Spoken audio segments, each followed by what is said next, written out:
اللهم صل على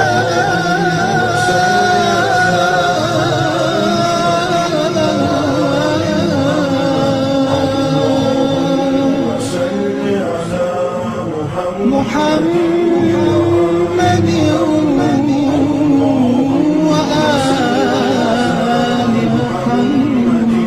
وآل محمد اللهم صل على محمد وآل محمد اللهم صل على محمد وآل محمد. من از جانب الله بیم کننده هستم شما را، ترساننده هستم شما را که بین دستان من عذابی سخت است. یعنی اگر هر نفری که به خدای من ایمان نآورد و به پیغمبر من ایمان نآورد، خدا او را عذابی دردناک میکند در جهان آخرت. محمد سروری عالم،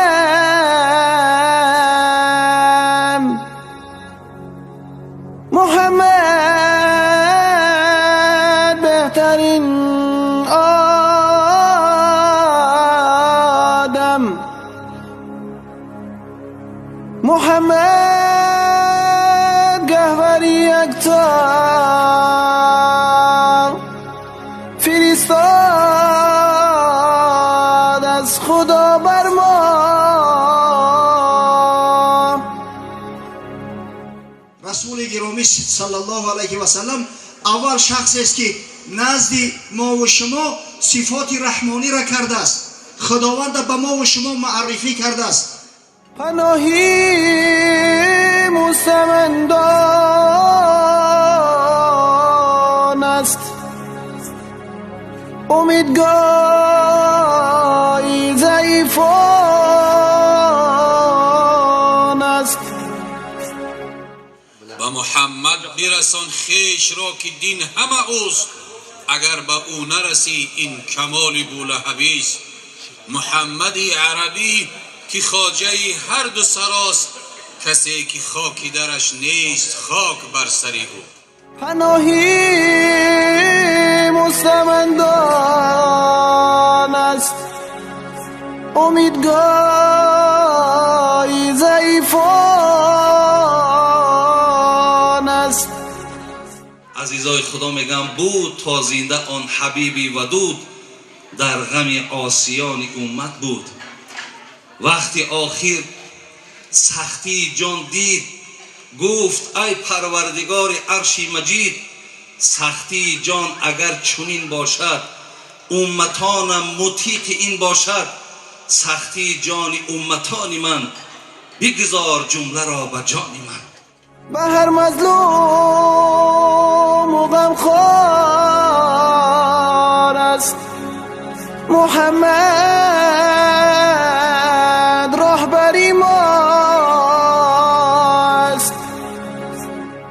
الا رحمت للعالمین، او رحمت الهی به سوی تمام عالم ها بود. امروز سگم عالمه، امروز درختم عالمه، هر چی موجودی که نباشه عالمه، جز پروردگار تمام چیز عالمه. پناهی مستمندان است، امیدگاهی ضعیفان است. به هر مظلوم و غمخوار است محمد، راهبری ماست. به هر مظلوم و غمخوار محمد راهبری ماست. بگویم بر رسول الله صلوات، بگویم بر حبیب الله صلوات، بگویم بر رسول الله صلوات، بگویم بر حبیب الله صلوات. أعوذ بالله من الشيطان الرجيم. بسم الله الرحمن الرحيم.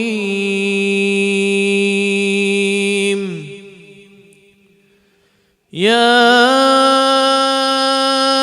أهل الكتاب قد جاءكم رسولنا يبين لكم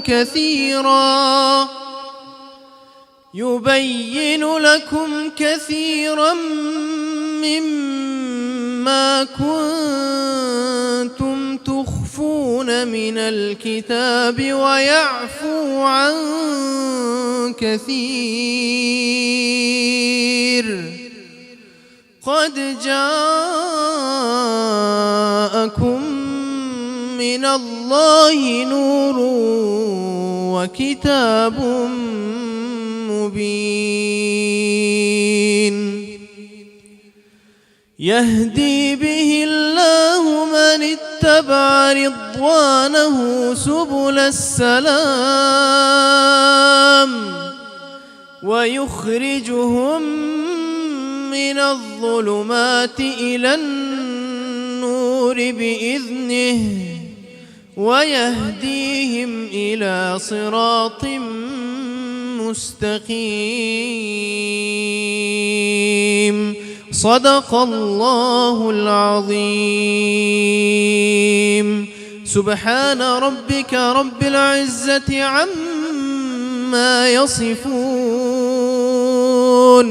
وسلام على المرسلين والحمد لله رب العالمين. السلام عليكم محترم جماعت مسلمین.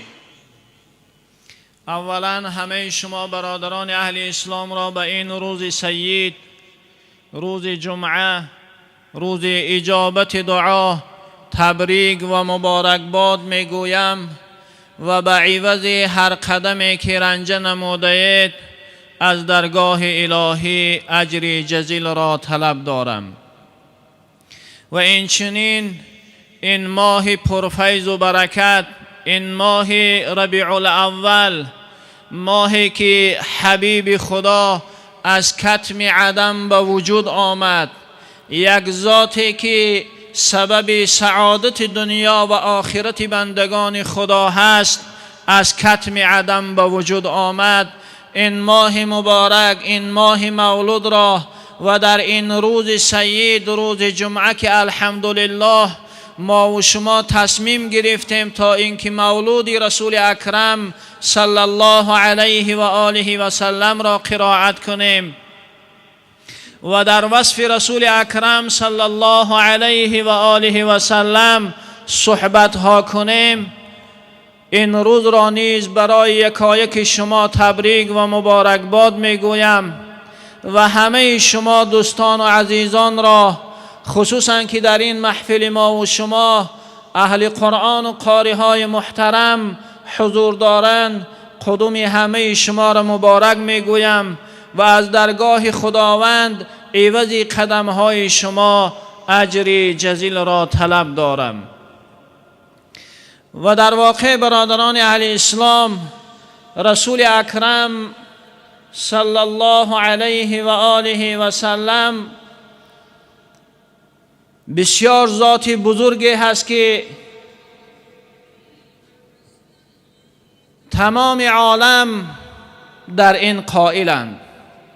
رسول اکرم صلی الله علیه و آله و سلم ذاتی هستند که خداوند در قرآن عظیم و شأن در شأن این ذات می فرماید که ورفعنا لك ذکرک، ای محمد ما نام تو را پهلوی نام خود برداشته ایم.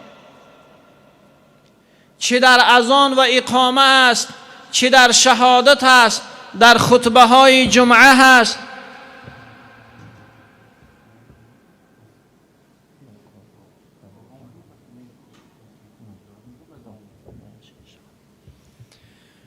خداوند گفت که ای محمد من نام تو را پهلوی نام خود برداشتم.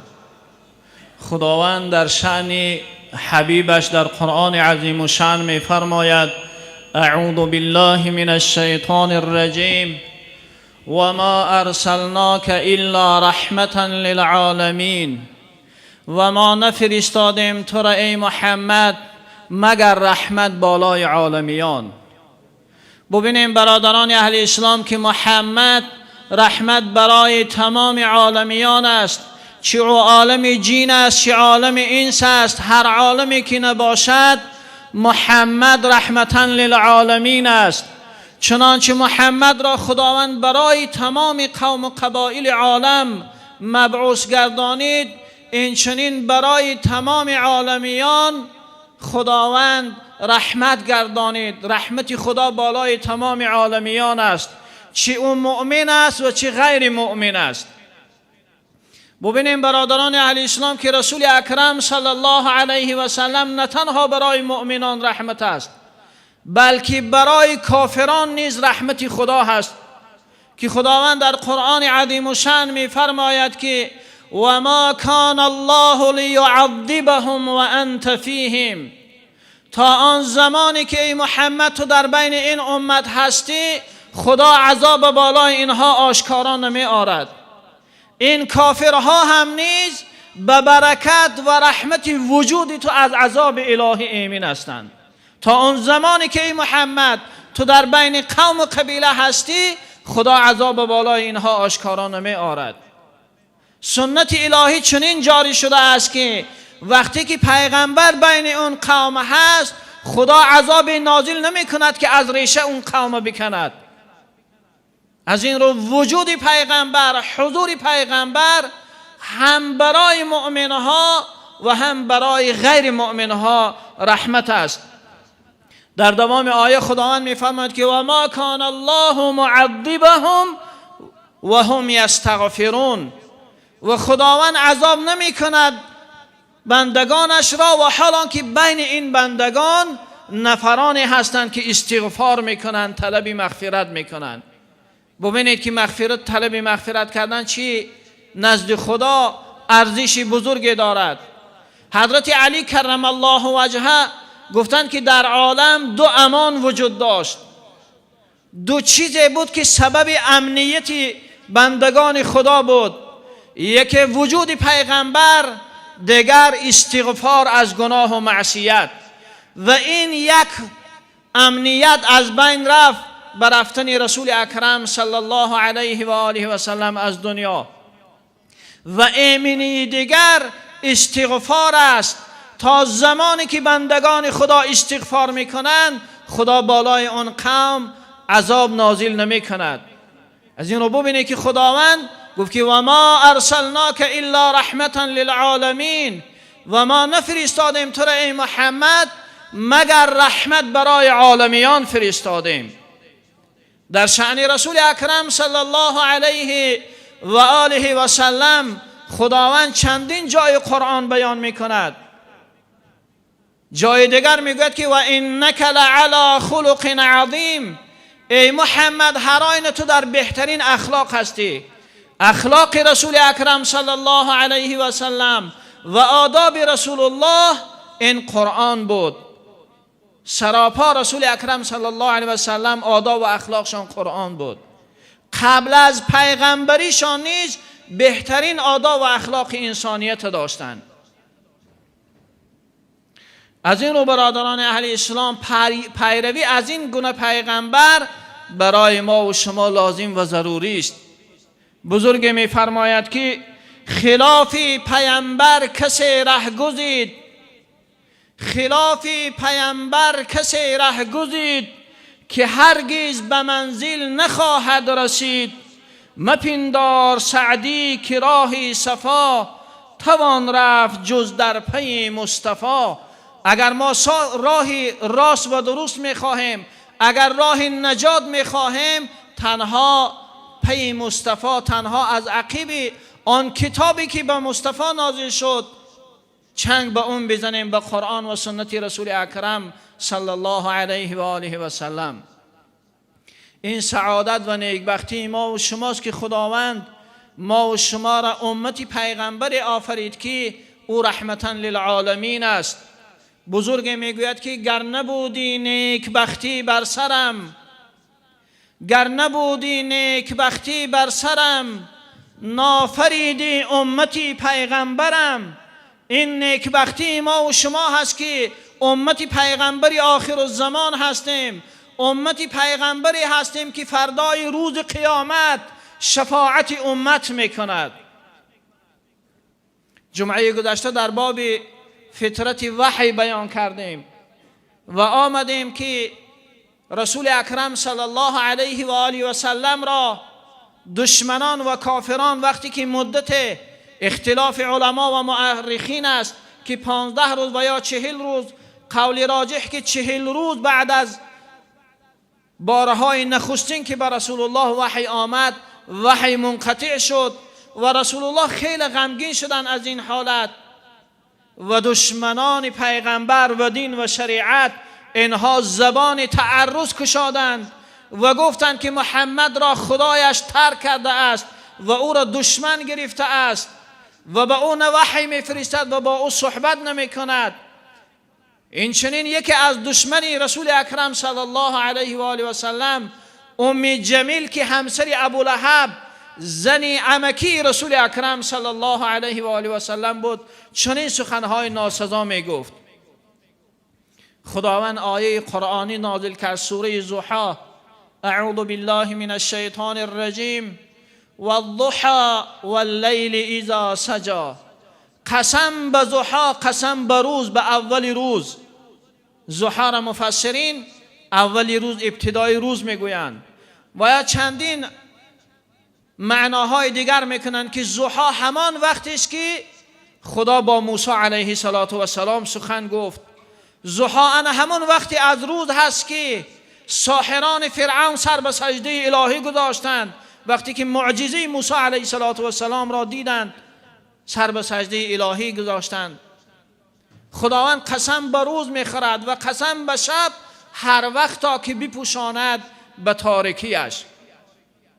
بزرگان میگویند که والضحی این اشارت به روشنایی روی محمد است و اللیل اذا سجی کنایت از سیاهی موی محمد است که بزرگ میفرماید والضحی رمز زروی همچو ماه مصطفی است، والضحی رمز زروی همچو ماه مصطفی است، معنی واللیل گیسوی سیاه مصطفی است.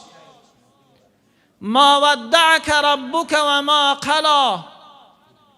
خداوند گفت که ترک نکرده است تو را ای محمد پروردگارت، و ما قلا و دشمن نگرفته است تو را پروردگارت.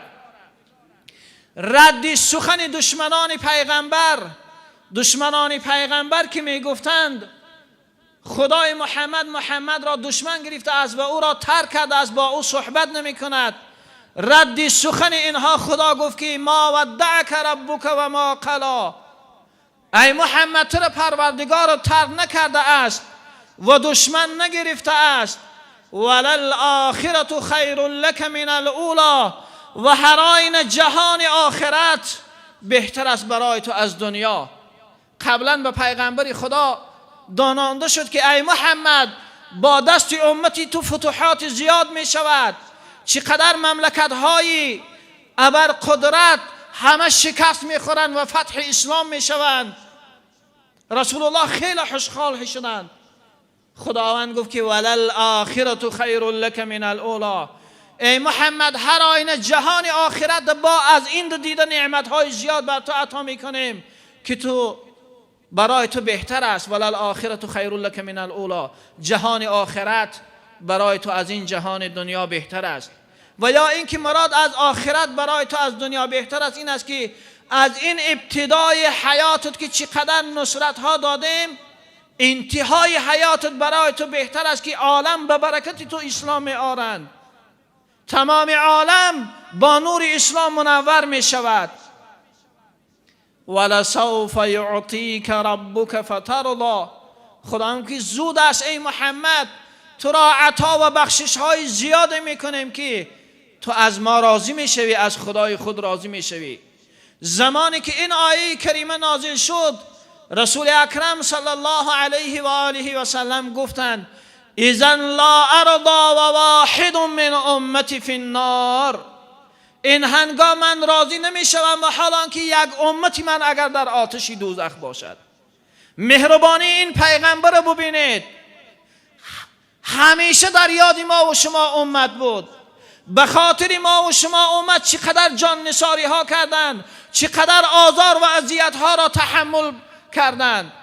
وقتی که خدا بر او میگوید که ای محمد من نعمت های زیادی بر تو عطا میکنم که تو از من راضی میشوی، رسول الله در این حال میگوید که اذن لا ارضى و واحد من امتی فی النار، بارا پروردگارا این هنگام من راضی نمیشوم تا آن زمانی که اگر یک امتی من در آتش دوزخ باقی نماند.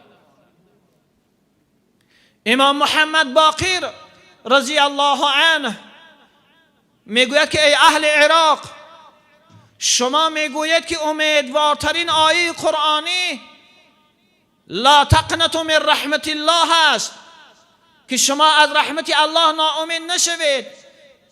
آره بهترین آیه قرآنی است، آیه امیدوارترین است و الحمدلله که ما و شما امیدی به رحمت خدا داریم و رحمت الله دائم طلب میکنیم، زیرا به اندازه خدای ما رحیم و مهربان است. وقتی که بنده بازگشتی به سوی خدا میکند و از کرده های نافرموده پشیمان میشود و بازگشت و رجوع به سوی درگاه الله میکند، دریای رحمت الله به اندازه جوش میزند که بنده را به اندازه از گناه پاکش میکند که بنده در گناهی باقی نمیماند. از این رو حضرت امام باقر رضی الله عنه گفت که ای اهل عراق، شما میگوید که امیدوارترین آیه قرآنی لا تقنطوا من رحمت الله است، اما ما اهل بیت رسول اکرم صلی الله علیه و آله و سلم بر آنیم که امید بر آیه ولسوف یعطیک ربک فترضی بیشتر است. زیرا زمانی که این آیه کریمه نازل شد، رسول خدا گفتند که این هنگام من راضی نمیشوم و حالان که اگر یک امتی من در آتش دوزخ باشد. ببینید چنین پیغمبری مهربان داریم که دائم در یاد ما و شما بود. بزرگان میفرمایند که نماند به دوزخ کسی در گرو، نماند به دوزخ کسی در گرو، که دارد چنین سیدی پیش رو، عطای شفاعت چنانش دهند که امت تمامی ز دوزخ رهند. چنان خداوند عطای شفاعتش میدهد که همه امت از آتش دوزخ نجات میدهد، مگر اون کسانی که از دنیا به ایمان رفتند. ببینیم برادران اهل اسلام که چنین پیغمبری داریم. در واقع امروز باید که ما چنین پیغمبر رو دوست بداریم و پیروی پیغمبر علیه السلام باشیم. و انشاءالله که ایشان قاری برادرمان قاری صراط الله در اینجا حضور دارند، افتتاح صحبت و مجلس مان را به تلاوت قرآن انشاءالله که ایشان قاری یک تلاوت قرآن میکنند. اعوذ بالله من الشیطان الرجیم.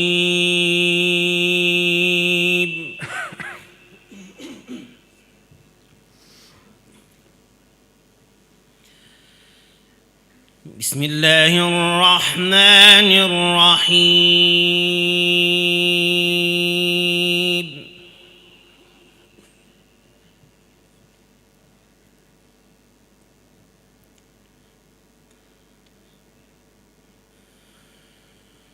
يا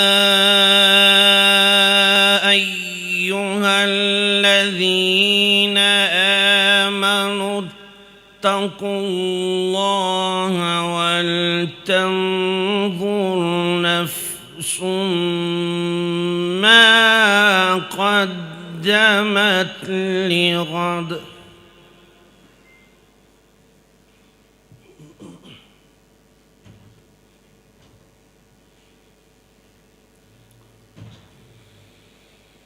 واتقوا الله إن الله خبير بما تعملون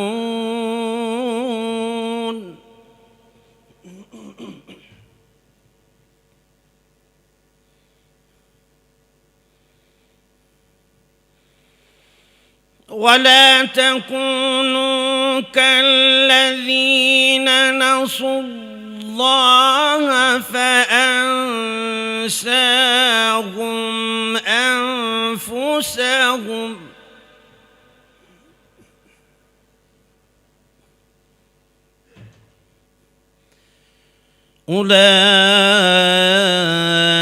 أولئك هم الفاسقون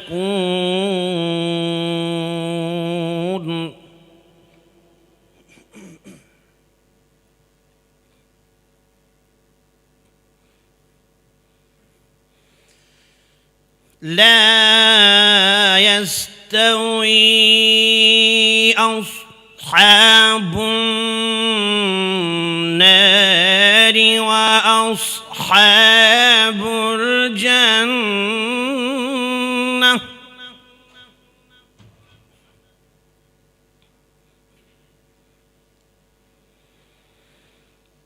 أصحاب الجنة هم الفائزون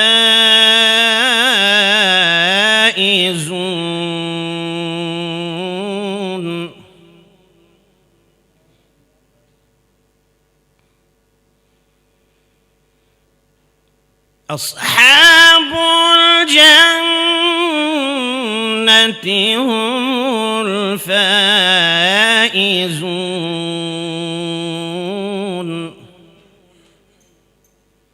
أعوذ بالله من الشيطان الرجيم. بسم الله الرحمن الرحيم. الحمد لله الذي لا رحمن ولا رحيم غيره ولا يعبد ولا يستعان إلا منه ولا يحمد سواه ولا رب ولا مربي إلا إياه وهو هاد إلى صراط مستقيم. والصلاة والسلام على أشرف الرسول ومرشد الكل صلى الله عليه وسلم وعلى آله وأصحابه إلى الدوام. أما بعد، السلام عليكم ورحمة الله وبركاته. محبان محمد صلی الله علیه و سلم، مؤمنانی که ما و شما افتخار به امتی رسول الله صلی الله علیه و سلم داریم. جشن مولود رسول الله صلی الله علیه و سلم از برای یکایک شما و در شخصیت شما برای تمام مسلمانان این دیار تبریک و تهنیت میگویم و از درگاه خداوند متعال مسئلت آن را دارم که پروردگار این محبت ها، عمل های خیر، سرسپردگی را از جانب ما و شما پذیرفته و به روح پاک رسول الله صلی الله علیه و سلم رساند و روح آن حضرت را از ما و شما خشنود گرداند. واقعا جشن مولود نبوی محفل معرکه هست که خداوند بزرگ نزد بندگانش آشنا میگرداند، معرفی میکند تا بندگان از صفات ذوالجلال و الاکرام هرچی بیشتر و زایدتر آگاه گشته و محبتشو بیشتر گردد. جشن مولود جشن است که محمد صلی الله علیه و سلم از برای امتان معرفی میکند تا اینکه حبیب دلها را شناخته و محبت او را در قلب جا نموده و متابعت آن حضرت صلی الله علیه و سلم سرمشق حیات قرار دهند. واقعا اگر از صفات پیامبر صلی الله علیه و سلم آگاه باشیم، به خدا قسم عاشقش میشویم. هیچ جای پوشیدگی ندارد. هر شخصی که چی بدن اسلام درک میکند، از رحمت و مغفرت و نعمت و عطای پروردگار آگاه میشود، امکان ندارد که عاشق خداوند متعال نگردد. هر کسی که از صفات و از خدمات برجسته رسول خدا صلی الله علیه و سلم آگاه میگردد، امکان ندارد که عاشق شیفته رسول الله صلی الله علیه و سلم نگردد. این واقعیت دارد. سبحان الله.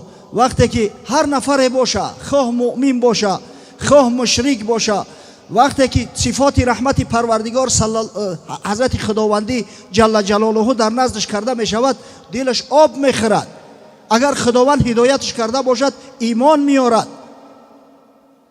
رسول گرامی صلی الله علیه و سلم اول شخصی است که نزد ما و شما صفات رحمانی را کرده است. خداوند به ما و شما معرفی کرده است. در حدیثی که هر بار می آید یک ورقش بر بگردانیم تا آشکار شود که سخن در موردی چی می رود.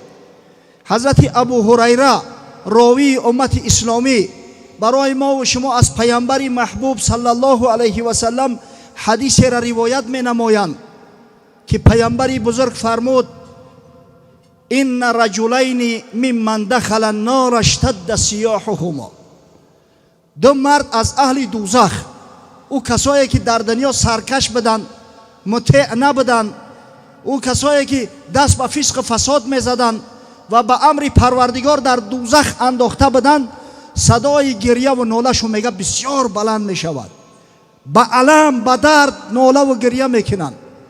فقال رب تبارک و تعالی اخرجوهما. خداوند بزرگ و متعال می فرماید که کو همین دو نفر ببروره، چی در دارن یا چی داد و فیغان دارن.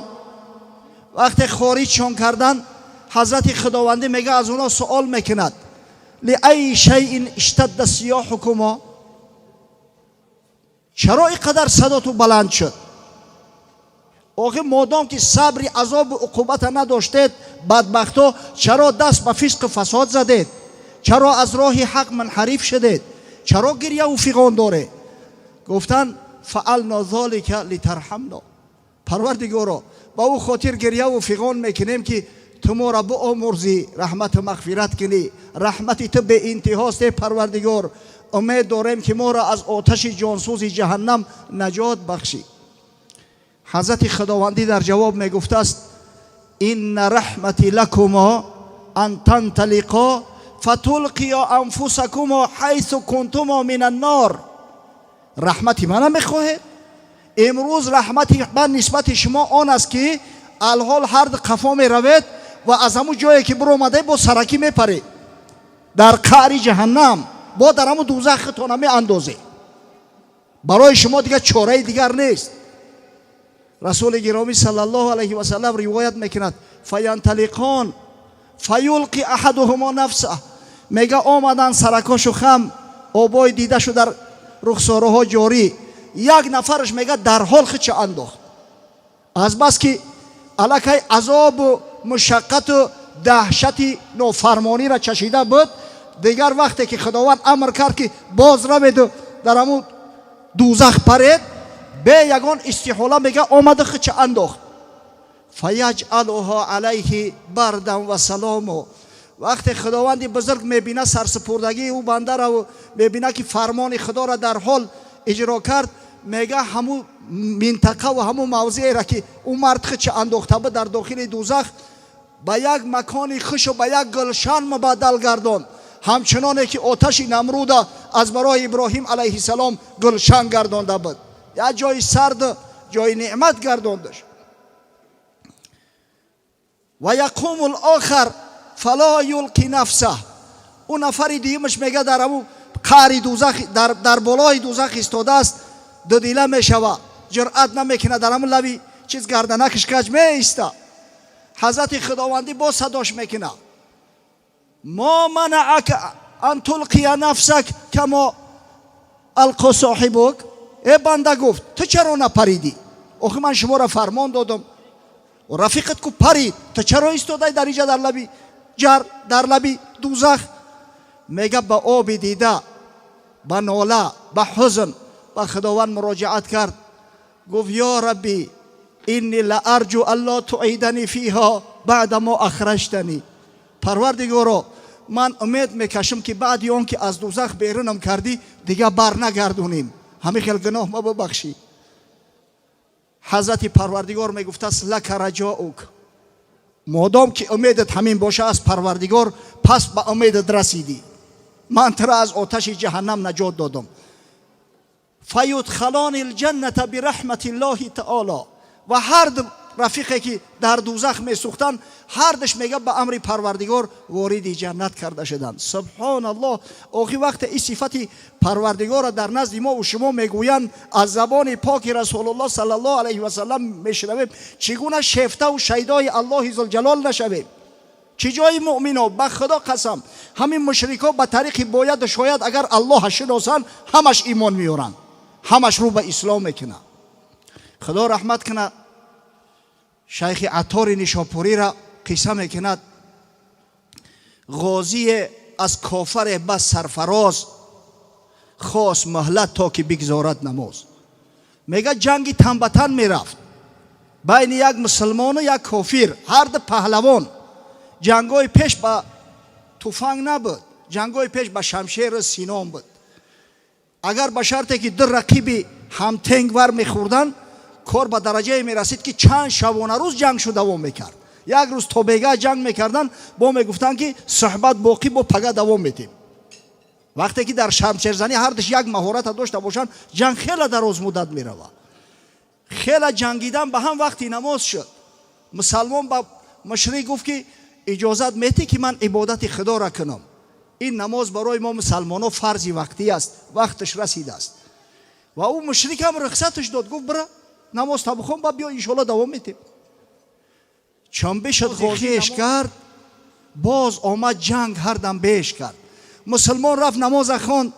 این برای ما و شما درس عبرت است برادرها. هر چی را بهانه کرده نماز خدا را قضا میکنیم. مردک در حین جنگ جانش در کف دست نماز در وقتش ادا میکنه.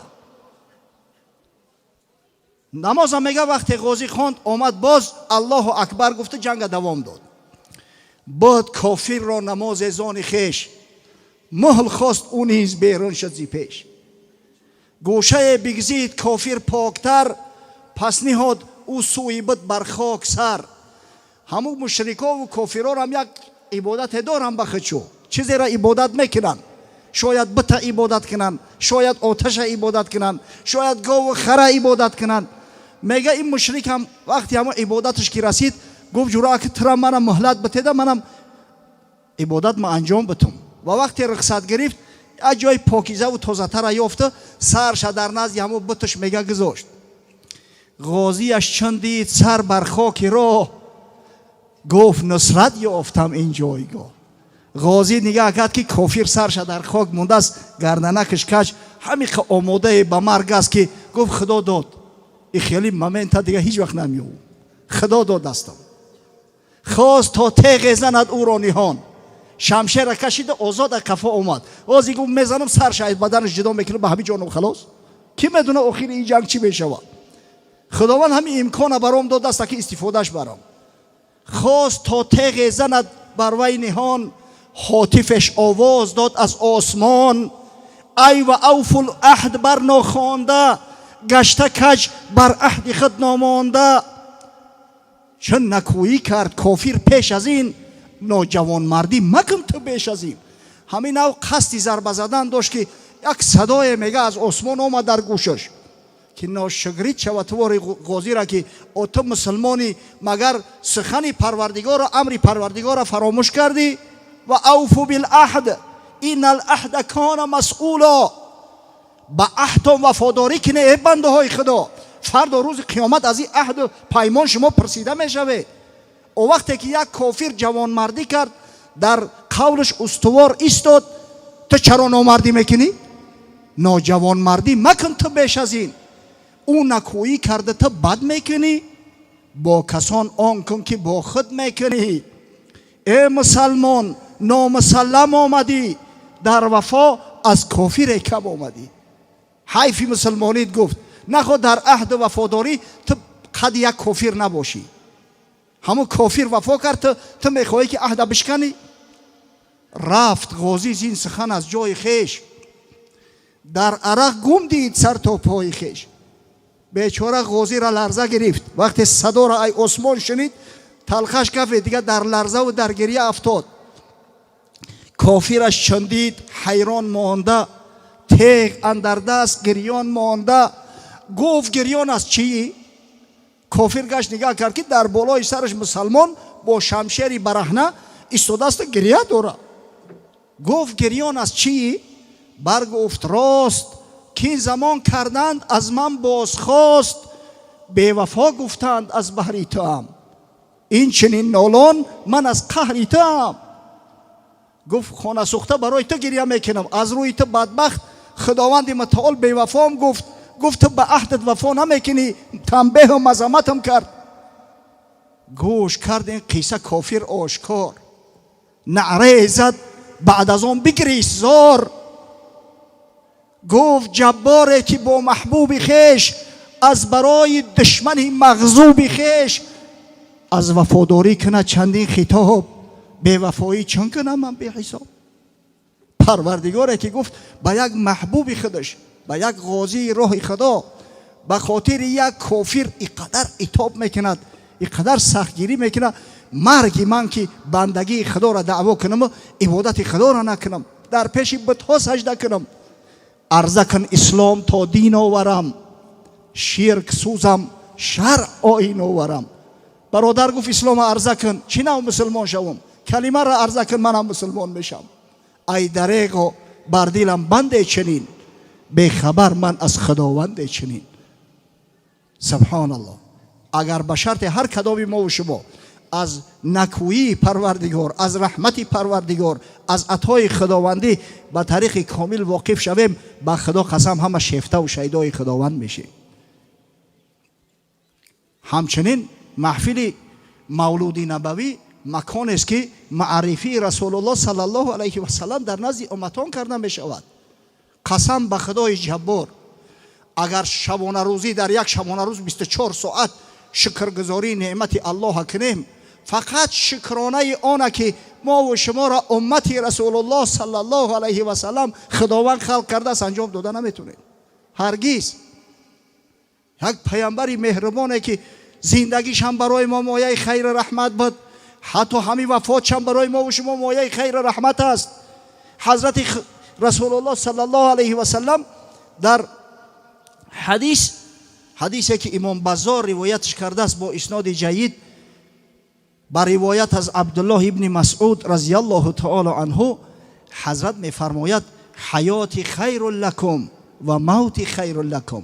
امتانی سربلندی من، حیات من برای شما مایه خیر رحمت است و مرگ من نیست برای شما مایه خیر رحمت است. چرا؟ اما حیاتی فاسن لکم سنن. حیات من با او خاطر برای شما مایه رحمت است که من برای شما سنت بیان میکنم، شریعت می آموزانم، طریقه زندگی را از برای شما تعلیم میتم. امروز ببینه هر ساحه را نگاه کنه، رسول الله صلی الله علیه و سلم چنین نصیحت کرده است. خواه معاشرتی با اهل خاندان باشد، خواه معاشرتی با حق همسایه باشد، خواه در سر دسترخوان باشد، از برای خدا در سر دسترخوان چی نو شیشتن در کار، طعام چی نو خوردن در کار، همه همیارا یک پیامبر صلی الله علیه و سلم خوایده و در دهن ما و شما گذاشت است.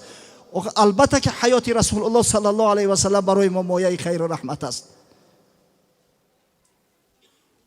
و اما موتی فإن اعمالکم تعرض علی. مرگ من چرا برای شما مایه خیر رحمت است میگوید حضرت صلی الله علیه و سلم. عملهای شما ای امتان در عالم برزخ در نزد من عرض کرده میشوند. فلانی فلان کار کرد، فلانی فلان کار کرد، همه همیورا در نزد من یک میارن حسابات میتن.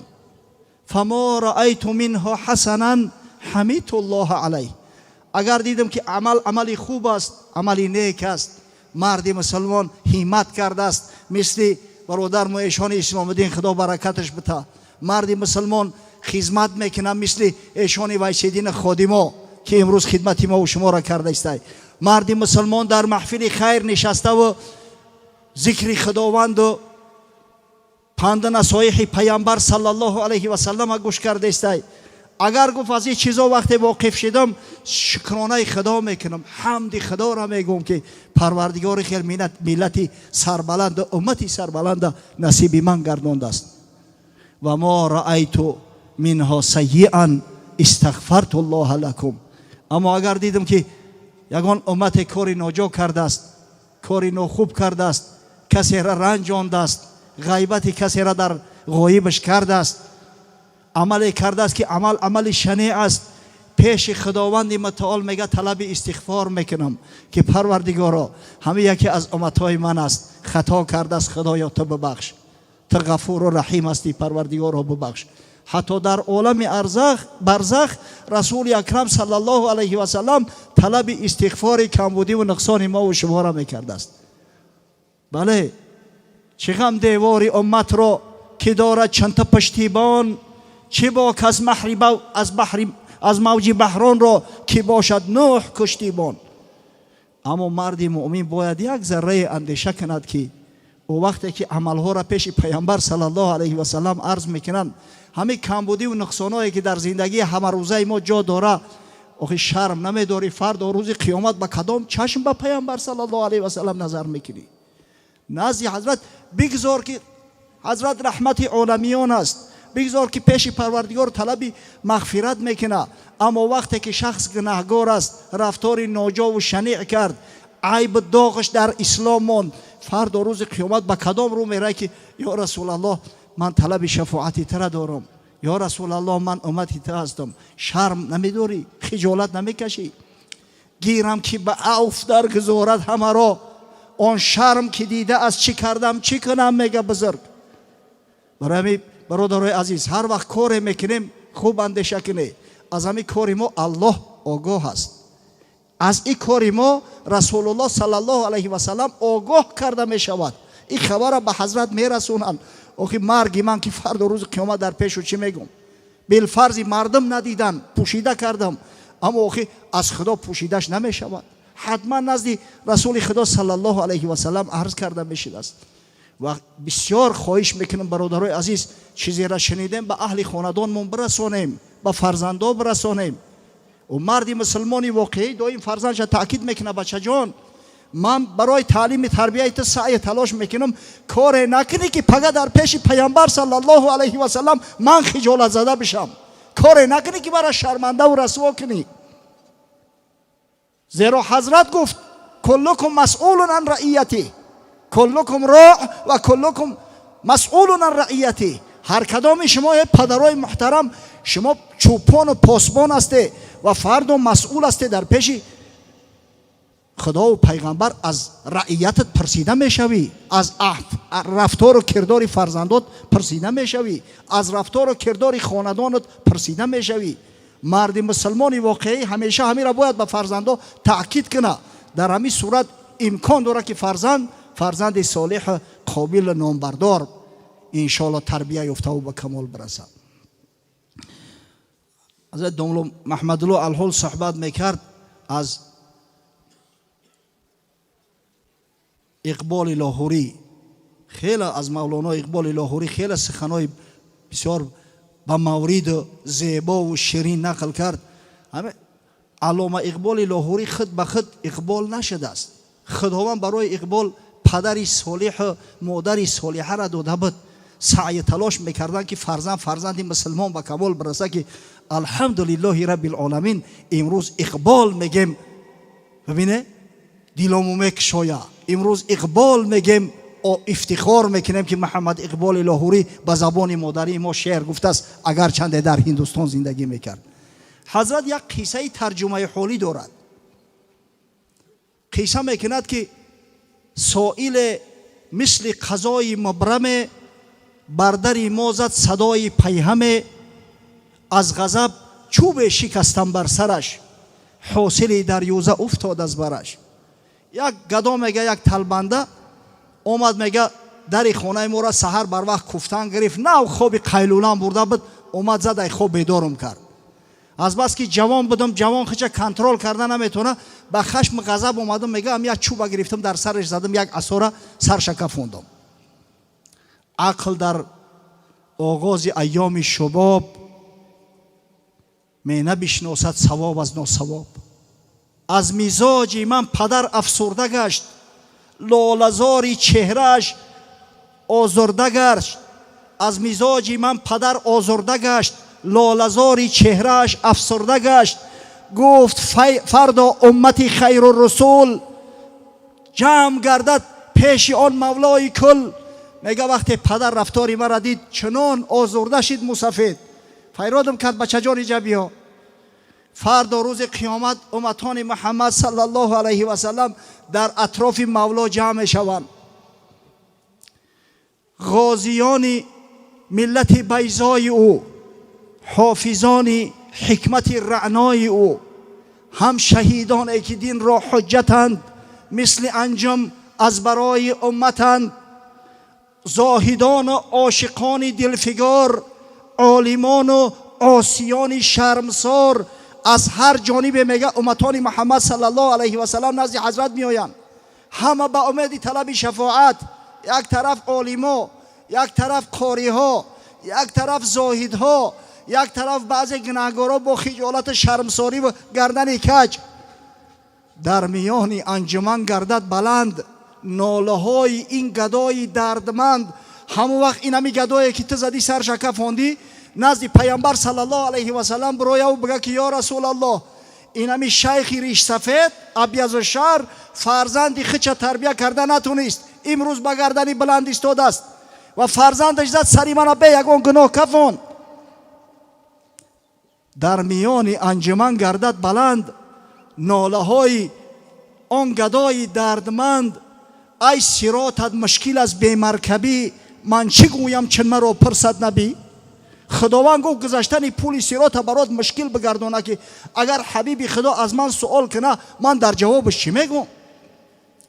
حق جوانی مسلم با تو سپرد، کو نصیب از دبستانت نبرد.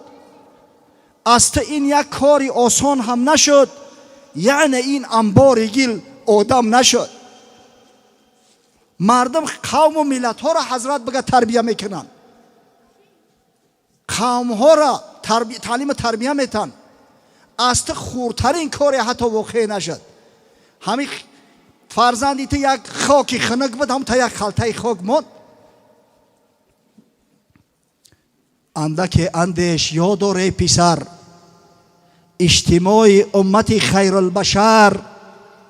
باز این ریشی سفیدی من نگر، لرزه بیم امیدی من نگر.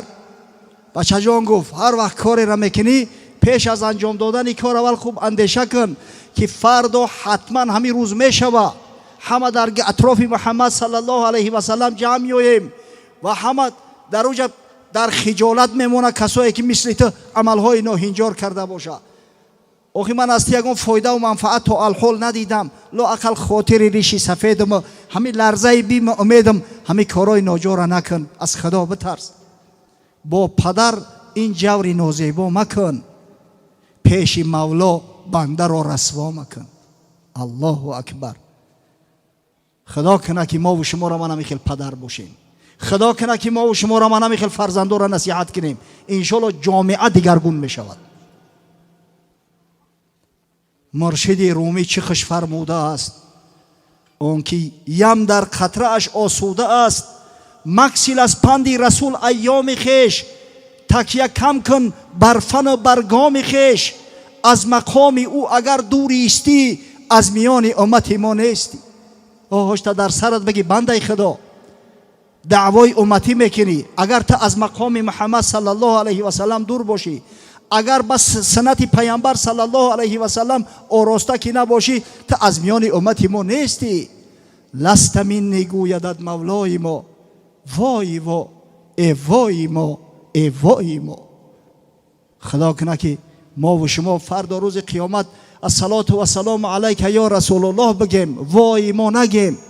خدا کنه که این محفل خیر ما یک محفل تعلیم باشه که شنیدگی ها را در یاد بگیریم و برای اهل بیت فرزندا و قوممون برساند. خدا کند که خود را به سنت پیامبر صلی الله علیه و سلم آراسته گردانیم. خداوند این محفل خیر، محفل نورانی را برای اهل این خاندان، برای شرکت کنندگان محترم، برای اهل این محله مبارک گردان و فردا روز قیامت به خاطر اظهار محبت هایی که داریم، اگر چند خرد است، اگر چند طفلانه است، پروردگار را همنشینی و صحبت علمای رسول الله صلی الله علیه و سلم برامون نصیب و روزی گردان. ربنا افتح بیننا و بین قومنا بالحق و انت خیر الفاتحین. آمین یا رب العالمین. در مهمانی ما و شما اهل علم و دانشمندان و قاری‌های زیاد حضور دارند. از آن جمله یکی از علمای مشهور جمهوری ما و شما که برادرمان اکای داملا محمد الله در اینجا حضور دارند، سخن تبریکاتی را به حضرت می‌دهیم. مرحمت کنید.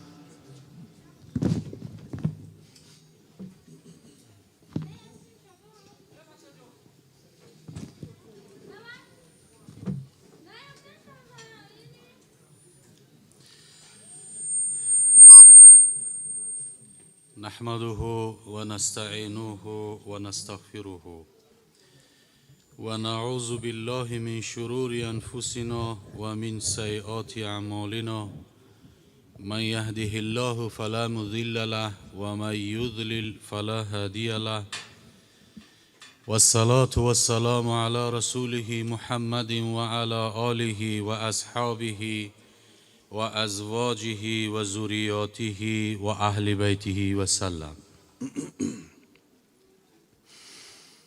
بعد حمد خدا و درود و رحمت بی پایان بر روح پیامبری بشیر و نذیر، سرور کائنات، مفخر موجودات، تمیمه دور و زمان، منجی عالم بشریت، یعنی حضرت محمد مصطفی صلی الله علیه و سلم. السلام علیکم و رحمت الله و برکاته. امروز بسیار روزی با سعادت، پرفیض و با برکات است که الحمدلله که خداوند شکر و سپاس و ستایش میگوییم که ما و شما را به این روز رسانید. یعنی روزی که در این روز از اول تا آخر یاد رسول الله صلی الله علیه و سلم، از تاریخ او گفت شنید و نظمهای قاری‌های بلبل صفت و سخن علما انشاءالله که شنیده می شود. روزی هست که در این روز و در این ماهی که ما و شما قرار داریم، بهترین مخلوق پروردگار، بهترین شخصیتی که الله ذوالجلال او را خلق کرد به دنیا آمده است. این ماهی هست که این ماه به گفته بعضی از بزرگان ماهی هست که فضیلت این حتی از فضیلت ماه شریف رمضان بالاتر. و چه خاطر؟ به خاطری که در این ماه حبیب خدا صلی الله علیه و سلم به دنیا آمدند. حضرت بزرگوار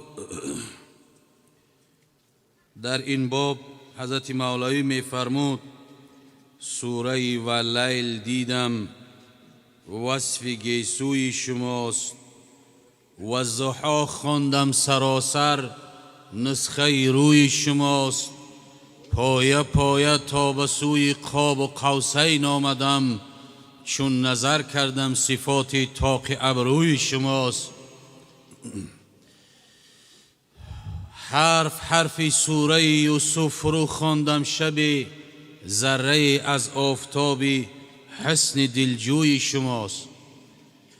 آن روایت ها که میگویند از خلق عظیم، دفتری اخلاق دیدم سر به سر خوی شماست.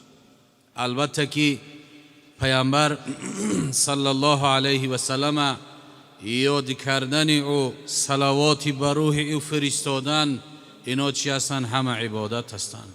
از حدیث های گهرباری او بیان کردن و بر روح پیامبر صلوات فرستادن، آیه هایی که الله ذوالجلال در شأن او گفته است بیان کردن در این روز مولود، البته که چی است؟ همه چی هستند؟ عبادت هستند و شوق و ذوق و محبت بنده نسبت او زیاد می شود. حضرت علامه لاهور می گفت دل به محبوبی حجازی بسته ایم، زین سبب با یکدیگر پیوسته ایم، چون نفس در سینه او پروریم، جان شیرین است او ما پیکریم، من ندانم مرز بومی او کجاست، اینقدر دانم که با ما آشناست، ای صبا ای پیک دور افتادگان، اشک ما بر خاک پای او رسان، دامنش از دست دادن مردن است، چون گل از باد خزان افزردن است، ما ز نعمتهای او اخوان شدیم، یک زبان و یک دل و یک جان شدیم، سینه ما از محمد داغ داغ، از دم او کعبه را گل شد چراغ. از حجاز و چین و ایرانیم ما، شبنم یک صبح خندانیم ما. البته که این جمع ما، دوستی ما، اتحادی ما، اتفاقی ما همه طفیل رسول اکرم صلی الله علیه و سلم است.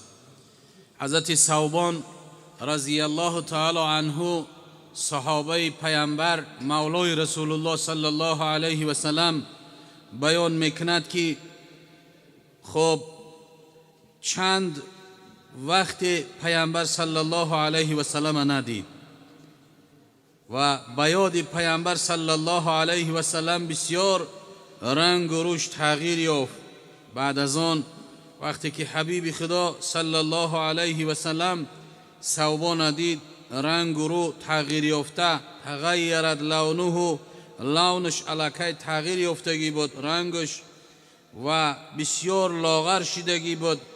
بعداً پیامبر صلی الله علیه وسلم در چشمهای نرگسین ثوبان اشک چکار کرد؟ جاری شدن شدید و حبیب خدا پرسید که ای ثوبان چی حال داری؟ ای ثوبان چی تو را به گریه آورده است؟ کدام حال است که تو از این بسیار لاغر هستی، غمگین هستی، اشکهات جاری است؟ حضرت ثوبان رضی الله تعالی عنه بیان کرد که یا رسول الله از ندیدن تو بسیار در رنج هستم و به خود امشب فکر کردم که اگر مشتاق جمال جهان آرای شما باشم یا رسول الله در نماز آمده شما را میبینم، اگر به شرطی که بسیار محبت زیاد شد به مسجد آمده میبینم و هر کجا هم که باشی آمده تر زیارت میکنم، دستهای مبارک تا میقپم، چهره مبارک تا تماشا میکنم، اما از این ترسان هستم که فردا روز قیامت آمنا و صدقنا که یا رسول الله تو در درجه چی هستی؟ بسیار بسیار بالا هستی، در علیین هستی، در جایی که پیامبرها هستند و من چی از شاید که در اون مرتبه و فضیلت نداشته باشم و در اوج دیدار شما نباشد. ببین هم در دنیا و هم در آخرت هم غمی او را میخورد، لاغر میشود، رنگ تغییر مییابد، به خاطر که در آخرت از پیامبر صلی الله علیه وسلم یکی دور نباشم. پیامبر مرتبه والا است، مقام والا دارد، اما من اون مقام ندارم، شاید که گفت در اوج دیدار تا نبینم. پیامبر صلی الله علیه و سلم این سخن شنیده بود که آیه مبارکه سوره مبارکه نساء آیت 69 و 70 حضرت جبرائیل علیه السلام آیه مبارکه را فرستاد که استعذ بالله و من یطع الله و رسول فاولئک مع الذین انعم الله علیهم من النبیین والصدیقین والشهداء والصالحین وحسن اولئک رفیقا ذلك فضل الله. آیه کریمه ذلك فضل من الله و کفا بالله علیما. صدق الله العظیم. الله ذوالجلال جواب ثوبان گردانید. آیه کریمه فرستاد که و من یطیع الله و رسول، هر کسی که بنده های من در دنیا از شما اطاعت الله داشته باشد و اطاعت رسول الله داشته باشد، این خیل گروه الله ذوالجلال گفت همراه کسانی هستند روز قیامت که اونا کی هستند؟ نبیین، صدیقین، شهدا و صالحین. پیغمبرها، نبیین، صدیقین و شهدا و صالحین، اینا هر کدامش یک فضیلت و مرتبه عظما دارن. بعضی از مفسرها گفتن که نبیین یعنی پیامبر صلی الله علیه وسلم، صدیقین و مثل صدیق اکبر ابوبکر صدیق رضی الله تعالی عنه. خب صدیقین و شهید کی است؟ حضرت عمر و حضرت عثمان و حضرت علی. و صالحین سایر چی هستند؟ اهل اصحاب. یعنی روز قیامت هر کسی که اطاعت خدا و پیامبر داشته باشد همراه اینها چی است؟ در جنت هستند، در جنت هستند. این چی فضل مرتبه است؟ ذلک فضل الله، این فضل پروردگار است. از جانب پروردگار یک فضیلت هست که این خدا به همه نصیب نمیکند. برادرای عزیز، اطاعت خدا، اطاعت رسول الله را ببین مرتبه و فضیلتش تو چی اندازه است. و محبت پیامبر صلی الله علیه وسلم ببین که یک سخن ثوبانه الله ذوالجلال از بالای 7 قبض آسمان آیه کریمه را فرستاد که تو غمگین نشو، که ای امتی محمد صلی الله علیه وسلم غمگین رنجور نشین. هر کدامی که تو محبت پیامبر را داشته باشی، اطاعت خدا و اطاعت رسول را داشته باشی، فردا روز قیامت همراه نبیین، صدیقین، شهدا و صالحین محشور میشه، در جنت همراه اونها هستی. و البته که محبت پیامبر و یاد رسول الله صلی الله علیه وسلم به چی هست که فقط یک شنیدن گوش کردن رفتن نیست، فقط یک همی که بگیم که بسیار گپای خوب زدن و این تمام نمی شود، یا که قاری های محترم بسیار زمزمه کردن، بلبل صفت خواندن، بسیار راحت کردیم، نه، به این تمام نمی شود. بلکه محبت پیامبر صلی الله علیه وسلم باید در قلب زنها و پسرها و دخترها و کودکای خانه باید ما و شما جا کنیم. این وظیفه ما و شما هست. بلکه این سخنها را رفته به خاندان برسونیم. و این چی است؟ بلکه بعد از شنیدن امر به معروف قاری های محترم عمل کردن باید که دعا کنیم که خدا نصیب من کند. حضرت مولوی رحمت الله علیه بیان میکند که در زمان عصر موسی کلیم علیه السلام، حضرت موسی از بین پیامبران این چی است؟ صفت چی دارد؟ کلیم الله، کلیم خدا. یعنی حضرت موسی کسی هست که خداوند از پس 70,000 پرده با موسی کلیم سخن کرد. الله ذوالجلال خود گواه میدهد و کلم الله موسی تکلیما، سخن کرد پروردگار با موسی سخن کردنی. در عصر موسی کلیم حضرت مولوی بیان میکند، مولوی جنون رحمت الله علیه، که شخصی بود بسیار فاسق و فاجر و بدکار و تبه روزگار و او شخصیت میگه یک روز شد که عمر به بیهودگی و بیراهگی گذراند و از دنیا گذشت. وقتی که از دنیا گذشت بنی اسرائیل همه جمع شدن و مصلحت کردن که ما این را چیکار کنیم.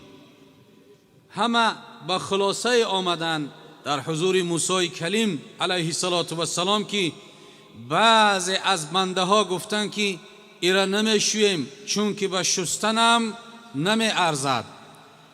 بعضی از بنده ها گفتن که به این کفن نمی کنیم چون که کفن برای این حیف است.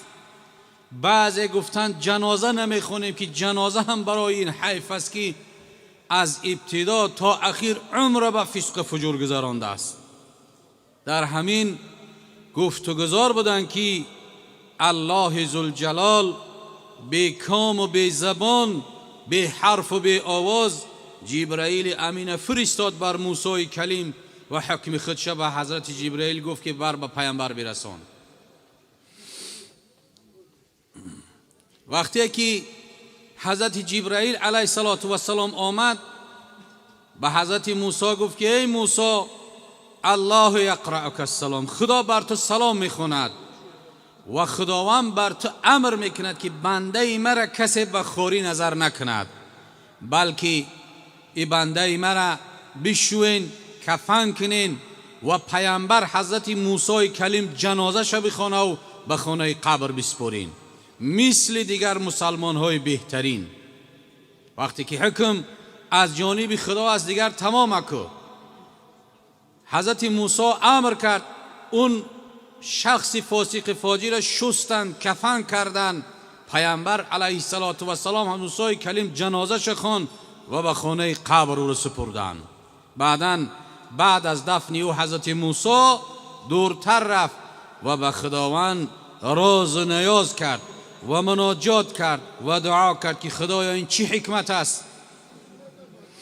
حضرت مولوی بیان میکند که کسی بوده است اندر عصر موسی به فسق و معصیت عمرش سراپا، به روز مرد آن شخصی گناهگار، همه گفتند ما از این شخص بیزار، نشویمش نسازیمش جنازه، چی لازم غسل بر هر استحاضه.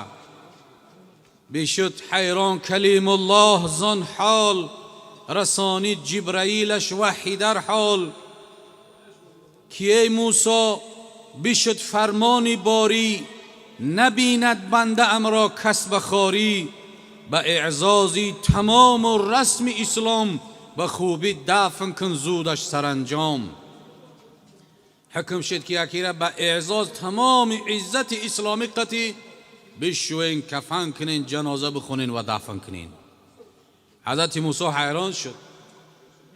پس از مدفون او شد در مناجات، حضرت موسی دعا کرد، دورتر رفت از مردم.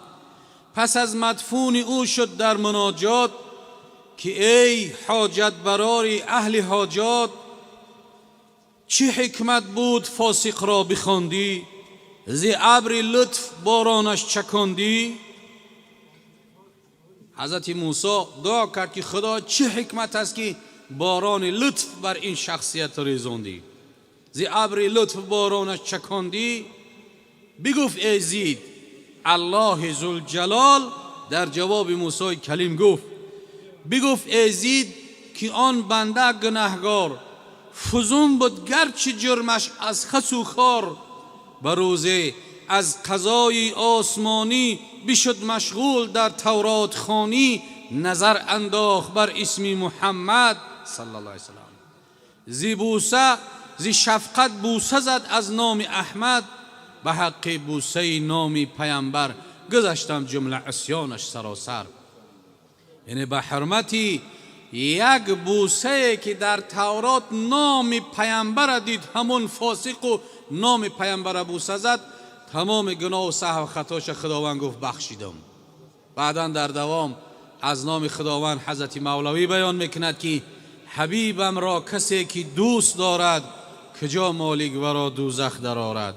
به جان و دل محب مصطفی باش، به یاران محمد جان فدا باش، با یک کفگیر دامان شریعت، به دستی دیگرت کسب طریقت، با این دو بال خواهی گشت شهباز، کنی در عالم لاهوت پرواز. ببین که با یک بوسه زدن نام پیامبر صلی الله علیه و سلم خداوند اینقدر فضل و درجه و مرتبهش نصیب کرد که اعزاز و اکرام اسلامی قطعی و پیامبر جنازه خواند، او را چیکار کردن؟ دفن کردن. پس چی جایی که ما و شما مسلمان ها این ماهی بزرگوار ربیع الاول، ماهی که در این آفتاب تابان به دنیا آمده است، این ماه دوست بداریم و شب و روز شب با صلوات خوانی ها و از همه اساس پیروی بر سنت او، بر رفتار او، بر کردار او، بر گفتار او داشته باشیم. انشاءالله که خداوند جل جلاله هم دوستمان می دارد و هم سهو و خطامون می بخشد. به محمد برسان خویش را که دین همه اوست، اگر به او نرسی این کمال بولهبی است. محمد عربی که خواجه هر دو سراست، کسی که خاکی درش نیست خاک بر سر او. الله ذوالجلال فردا روز قیامت از شفاعت حبیبش بر همه ما و شما نصیب روزی بگرداند. حضرت علامه لاهور پیامبر وصف میکرد، میگفت چون به نام مصطفی گویم درود، از خجالت آب میگردد وجود. علامه لاهور بیان میکند که وقتی که به نام پیامبر اللهم صل علی محمد و علی آل محمد بگم، از شرم و حیا و خجالت بدن ما عرق میکند، آب میشم. به چی خاطر؟ چون نداری از محمد رنگ بو، بر درود خدمه اعلی نام او. وقتی که تو از پیامبر نه بر سنتی و نه بر رفتاری و گفتاری و کرداری و عمل نداری، پس به دهان غرقت نام پاک پیامبر چرکین مساز. وقتی که بزرگای خدایی تا گفته باشند، پس وای بر حال ما. خداوند از شفاعت حبیبش همه ما و شما را، گذشته های ما و شما را، اهل این جماعت، تمام مسلمان دنیا را خداوند از شفاعت حبیبش فردا و روز قیامت برخوردار بسازد. و به حرمت اسماء حسنایت پروردگارا و این صلوات ها و امر به معروف و نهی از منکرها، خداوند سهو و خطا و نقصان ما و شما را بخشیده بگرداند و گذشتگی ها را رحمت و مغفرت کند. و الله ذوالجلال اسلام و مسلمین را در تمام کره زمین غالب و پیروز بگرداند و این سرزمین تاجیکستان عزیز ما و شما را خداوند پرفیض و با برکات و بی آفت و تنج و امان در حفظ حمایش نگهبان باشد. ربنا تقبل دعاءنا واغفر لی یا رحمان ذنوبنا یا ارحم الراحمین. صحبت نوبتی به عکای حاجی میرزا داده میشه. برادر عزیز، إن الحمد لله نحمده ونستعينه ونستغفره ونعوذ بالله من شرور أنفسنا ومن سيئات أعمالنا. ما يهده الله فلا مضل له ومن يضلله فلا هادي له. أشهد أن لا إله إلا الله وحده لا شريك له وأشهد أن محمدا عبده وحبيبه ورسوله وعلى آله وأصحابه إلى يوم الدين. السلام عليكم. حضور محترم، برادران خیلی عزیز و گرامی، همه شما برادرانی که در این محفل حضور دارین، به این روز سعید، به این روز بندگی خدا، به این محفل بسیار بسیار نیک و خوب که عزیزان خدا میگفتن بهترین عمل که موصوف است نهی منکر و امر معروف است. شما را تبریک و تهنیت میگویم و از خداوندی که بی نهایت بخشنده و مهربان است، خواهان او هستم که خدای مهربان محبت همه شما را، اخلاص همه شما را، یقین همه شما را به سوی ذات خودش باز زیاد بگرداند. و از الله مهربان خواهان او هستم که خداوند مقصودها و مرامهای نیک شما را با فضل و کرمش حاصل بگرداند. و از خداوند مهربان خواهان او هستیم که برادرانی که در این نشست ما دست درازی کردند، اخلاص ورزیدن، سهم گذاشتن، خدای مهربان ایمانشان کامل و الله مهربان همیشه در پرده رحمت و عصمت خودش نگهبانشون باشد. این محمد صلی الله علیه و سلم عاشقی دینی توییم، تا ابد پایبندی آیینی توییم. دوست دارم حق ز بد دورم کند، روز محشر با تو محشورم کند. خداوند این بندگان خوبی خدا را رحمت و مغفرت کنند. چگونه شعرهای عاشقانه را در وصف پیغمبر خدا ایجاد کردند و برای امروز ما گذاشتند تا از اینها ما تلاوت کنیم، خوانیم و به گوش دیگران رسانیم. حقیقتا برادران عزیز، از صحبت‌هایی که در اینجا شد من فکر میکنم اگر همه همین شماها اهل علم باشین، نوبت به نوبت، ساعت به ساعت اگر صحبت هم که کنین، تا حال ما برادرای عزیز با آن گویم اصل آن چیزی که خواهیم رسیم شاید رسیده نتونیم. ولی به هر حال هم که باشد خداوند سپاسگزاریم که با برای ما فرصت میته، با برای ما یک شرایط فراهم میارد که ما در این باز یک اظهار امتی و بندگی ما اینجا گفته میگذاریم. خداوند رحمت کند. نام محمد اقبال لاهروی را بسیار داملاها گرفتند، در حقشان دعای خیر کردند، از ایجادیاتش گفتند و در یکی از مصرع‌های خود محمد اقبال لاهوری می آمد: من چی گویم از تولایش که چیست، خشک چوبه در فراق او گریست. من مقصد برای شما چی بیان کنم در گرد این آفتاب تابان؟ چی گویم که وقتی که خشک چوبه در فراق او گریست، وقتی یک خشک چوب وقتی با از معجزه های پیغمبری نازنین مان، از حیات حضرت که وقتی منبر حضرت عوض شد و آن تکیه که بر یک کنده خرما داشت وقتی جای خودش عوض کرد، این کنده، این چوب خرما از جدا شدن پیغمبر، از فراق پیغمبر گریه کردند.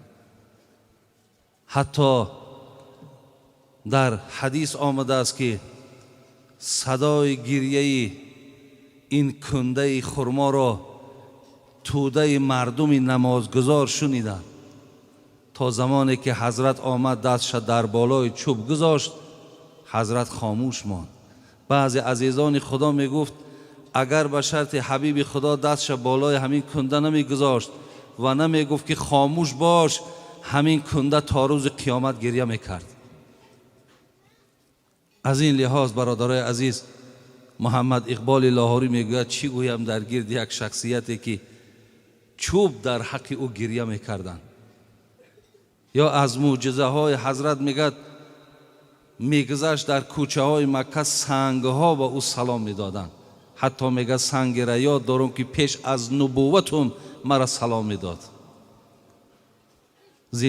از این لحاظ است که من میگویم اگر همگان ما در گرد حضرت صحبت هم که کنیم، ما از آن چیزی که خواهیم سیر شویم، برادرای عزیز ما سیر نمیشیم. حضرت مولانا جلال الدین رومی که یکی از عاشقان حبیب خدا بود، این عزیز خدا می گفت از چون به شأنش موسی نگاه کرد، شدن از امتش تمنا کرد. حتی حضرت موسی هم که میگه از آن احترام و اکرامی که حضرت پیش الله دارد، وقتی نگاه کرد از امت بودن پیغمبرم تمنا کرد. ما الحمدلله رب العالمین که چی بنده های خدا داده هستیم. برادرای عزیز، قسم به بزرگی خدا ما بسیار بندگان خدا داده هستیم. چگونه ای که خدامان گاه گاه میستیم میگیم خوش به حال خوشا چشمی که دیده در جهان روی محمد را، خوش میگیم به حال همون اصحابی که چهره زیبای پیغمبر را دیدن، دستشون در دست زیبای پیغمبر گذاشتن. ما هم میگیم الحمدلله رب العالمین که امت این پیغمبر نازنین هستیم. اینش در جای برادرای عزیز سپاسگزاری است، جای شکرگزاری است که ما امت چنین پیغمبر نازنینی هستیم. از این لحاظ شکرگزاری این هم برادرای عزیز، چند روزهایی که در بعضی محفل ها می نشینیم، داملوهای عزیز یک آیت بسیار معناهای خوب میکنند. اعوذ بالله من الشیطان الرجیم لقد کان لکم فی رسول الله اسوة حسنه. یعنی الله مهربان حیات پیغمبر برای ما اسوه حسنه گفته است. یعنی شما حیات پیغمبر برای خودتان الگو قرار دهید. یعنی برادرای عزیز، ما اگر خواهیم شکرگزاری این نعمت امتی را به جا بیاریم، پیغمبر ما بسیار راست قول بود، ما باید راست قول باشیم. پیغمبر ما بسیار پاک وجدان بود، ما باید پاک وجدان باشیم. پیغمبر ما بسیار بغیرت بود، ما باید بغیرت باشیم. پیغمبر ما بسیار با سخاوت بود، باید ما با سخاوت باشیم. پیغمبر ما هیچ لحظه از یاد خدا خالی نداشت، ما هم باید همیشه با یاد خدا باشیم. پیغمبر ما از الله ذوالجلال می ترسید، ما هم باید از الله مهربان می ترسیدگی باشیم. اینجا در برادرای عزیز از این محفل ها و از این جمع آمد ها و از این قدر تردد هایی که می بینن، مقصود فقط با یک شکمی سیر بلند شدن. این برادرای عزیز حاصل آن چیزی که در اینجا باید باشد معنا ندارد. ما اول خداوند سپاسگزاری کنیم و بعدا حقیقتا برای خودمان حیات پیغمبرمان الگو قرار دهیم. بعد انشاءالله در ما و شما خیر و نیکی های زیاده البته به وجود میاد. یک حدیثی را که من بیشتری وقت همیرا گوشزد میکنم و فقط بعضی حکمت هایی که در این حدیث هست برای شما میگویم، بعدا دعا میکنیم. جناب امام بزار این حدیث روایت میکند، حتی شیخ البانی هم بگیم با صحت بودن این حدیث هم دلالت کردند.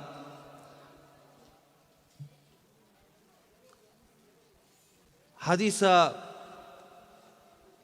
حضرت عایشه مادرمان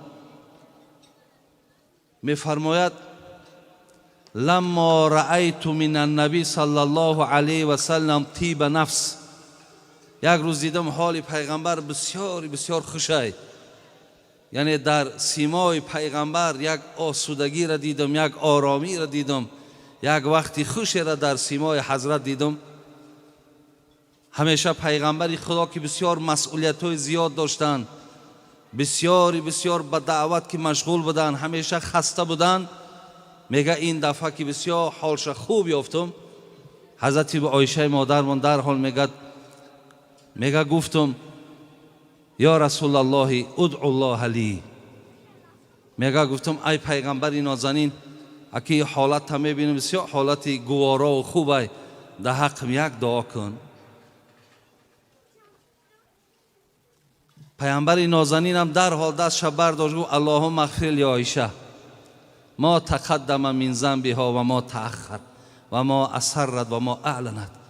میگه دستش برداشت گفت خدای مهربان، عایشه را هر یک کمبود و لغزش و خطایی که کرده است الله مهربان مغفرتش بگردان.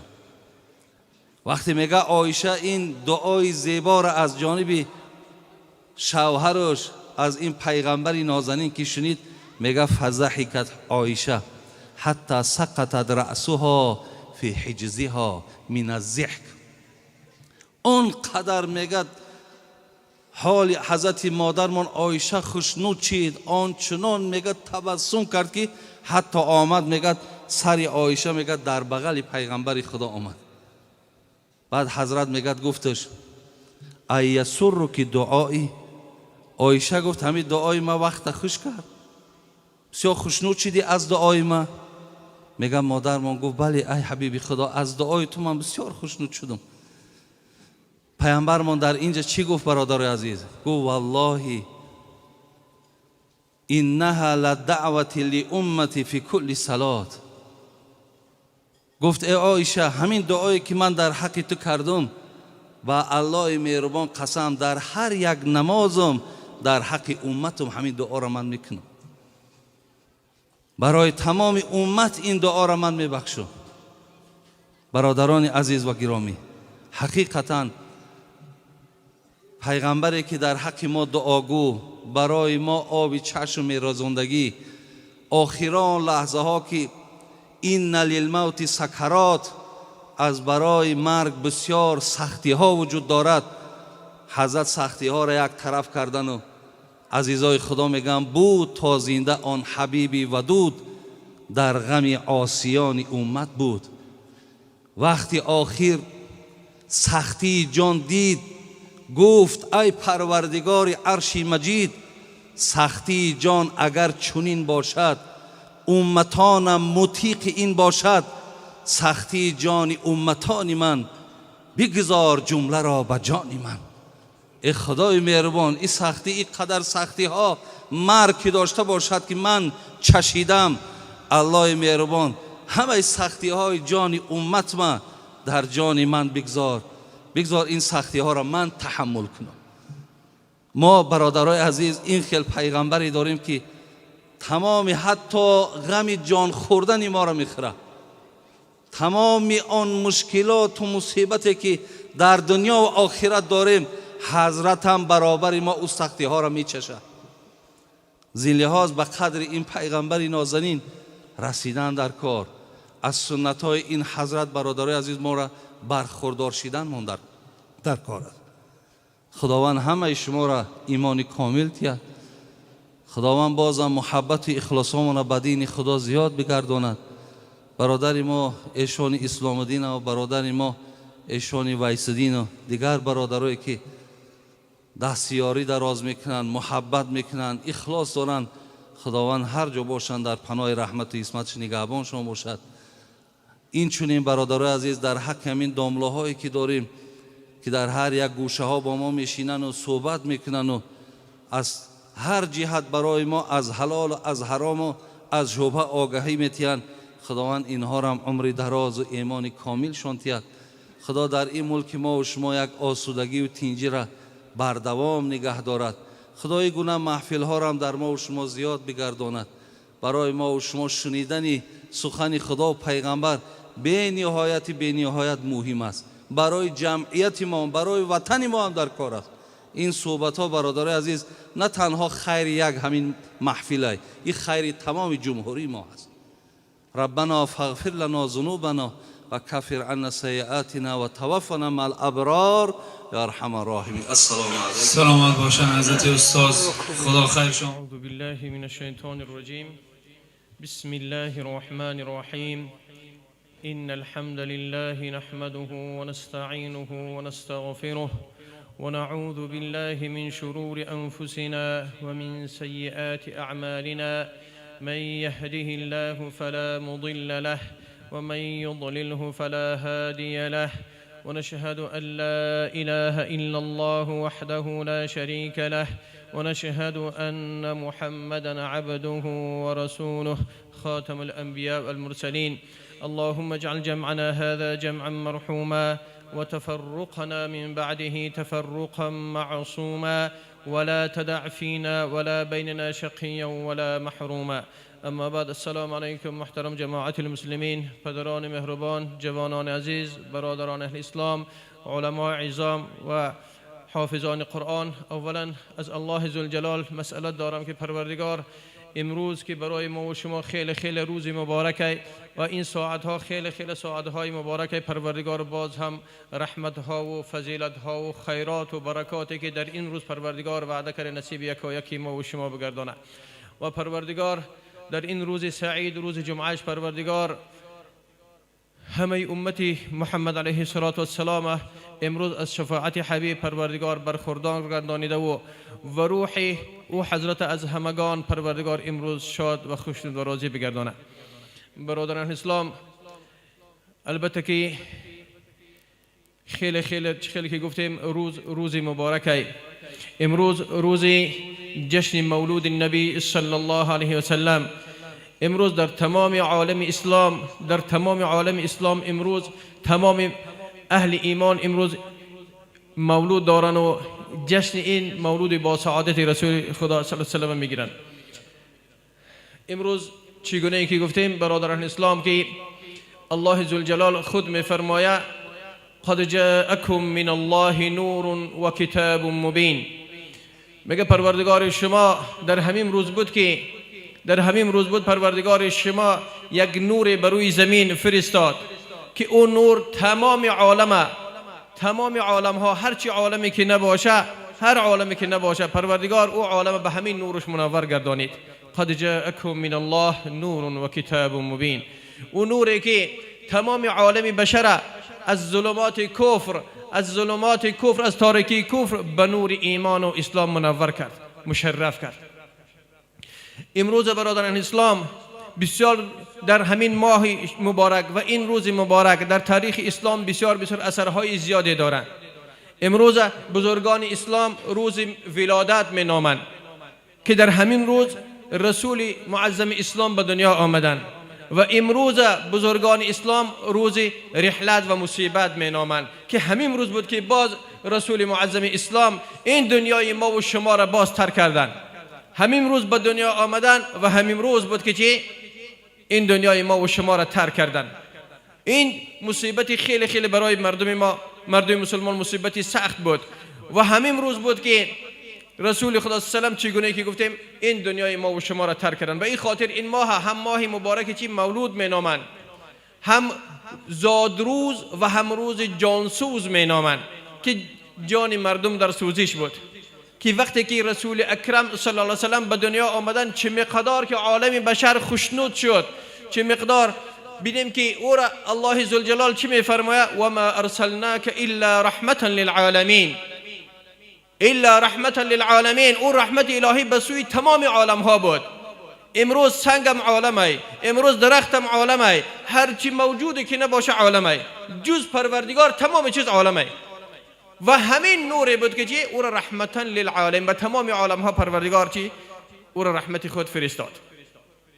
خیلی روزی مبارک، خیلی روزی که بگیم که در تاریخ اسلام اثرهای زیاد داره. صفیه رضی الله عنها روایت میکنن که عمه رسول الله صلی الله علیه و سلم میگن وقتی که برادرزاده من میگه به دنیا آمد، وقتی به دنیا آمد از مادر نو تولد شده بود، میگه او را دیدم در حالت سجده بود و خواستم میگه او را به آغوش بگیرم و بردارم. وقتی که برداشتم میگه لبه های مبارکش میجمید، از همون لحظه اول ولادت بود میگه. و میگه او را نزدیک آوردم به آغوش، میگه امتی، گفتم میگه پروردگار میگه ندا میکرد امتی یا امتی، میگه بس پروردگار از همین لحظه اول میگه غم امت میخورد در حق امت دعا میکرد.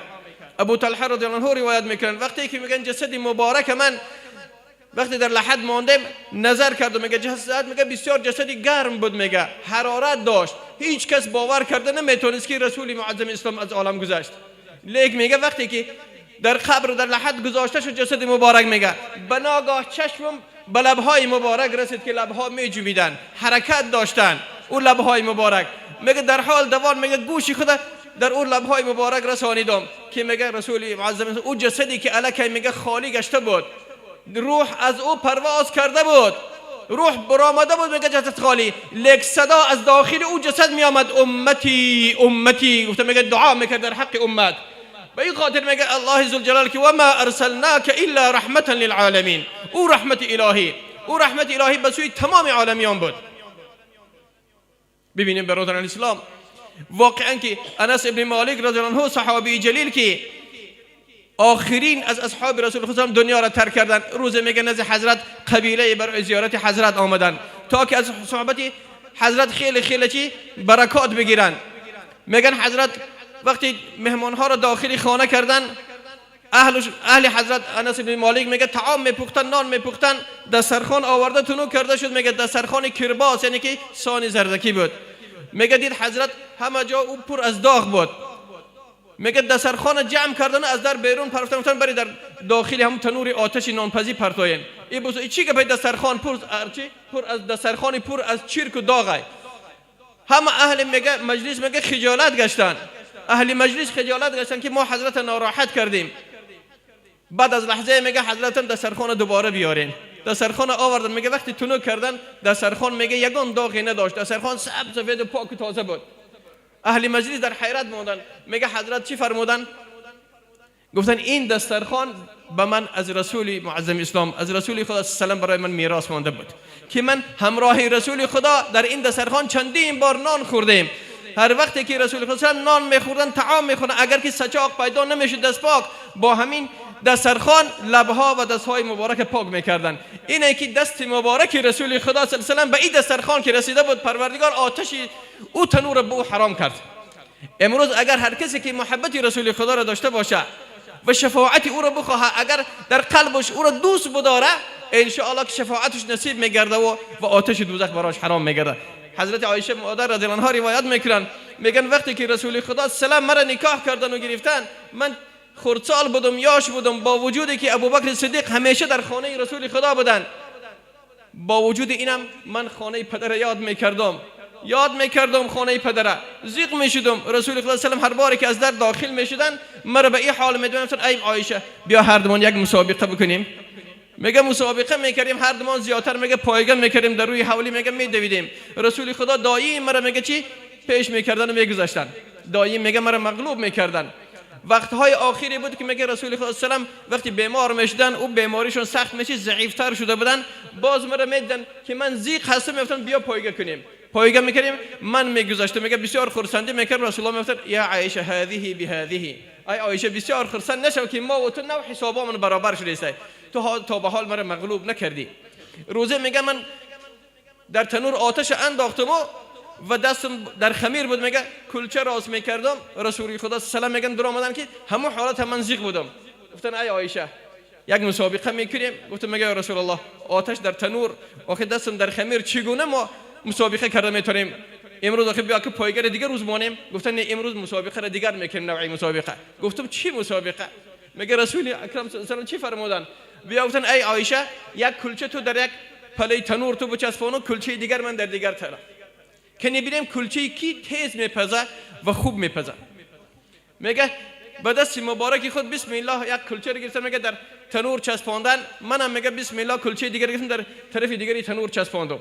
کلچه من میگه سرخ شد، پخت و همون خمیری کردم همش پختم میگن، و کلچه رسول خدا میگه که سفید استاد، یگان رنگش دیگرگون نشد. میگه بسیار خرسند شدم. گفتم یا رسول الله شما باید دادین، شما مغلوب شدین که هرگز هیچ مرد هنری زن نداره. ببین که من یک تنور کلچه پختم و شما تا با هنوز یک کلچه هم پخته نتونستین، تنوری کلچه. میگه رسول سلام میگه تبسم کردم، گفتن ای عایشه من که باید ندادم لیک تو نفهمیدی. چرا نفهمیدم یا رسول الله؟ گفتن اگر امروز فقط کلچه های تنوری تو نه، بلکه اهل مدینه، بلکه عالم بشر همه کلچه ها را بیارن، تمام عالم کلچهش میپزه، کلچه من همیشه سفید میمونه. گفتم میگه برای چی یا رسول الله؟ گفتن چون که دست من بر این کلچه رسیده بود، هر چیزی که دست من رسید خداوند نه اینکه فقط آتش دوزخ بلکه آتش دنیا را نیز براش حرام میکنه. این همون رحمت للعالمین بود. نمیخوام برادران اسلام که وقت زیاد شما را بگیرم، یک چیز دیگر فراموش نکنیم برادرها که امروز جمعه، خیلی روز مبارک، عید هفته. رسول اکرم صلی الله علیه و آله فرمودن به اصحاب که هر وقتی که شما برای من سلام و درود میفرستین، ملائکه به روح من میرسونن. اگر شما روز جمعه هر کدام شما برای من سلام و درود فرستاد، الله ذوالجلال او خود سلام و درود شما را بر من میرسانه به روح من، و روح من را بیدار میکنه تا که جواب سوال شما را من گردانم. امروز برادران که روزی هست که ما و شما در این روز مبارک به روح مبارک حضرت درود و پیام و سلام و صلوات خدا فرستیم. از همگان خواهش که همراه من شما نیز درود و سلام بفرستین. بسم الله. ای زنام ما محمد را سلام، ای زنام ما محمد را سلام، پیشوا با نام احمد را سلام، پیشوا با نام احمد را سلام. ای زنام ما محمد را سلام، ای زنام ما محمد را سلام، پیشوا با نام احمد را سلام، پیشوا با نام احمد را سلام. آن برای ما کشیده پیش حق، آن برای ما کشیده پیش حق، یک جهان شور و زحمت را سلام، یک جهان شور و زحمت را سلام.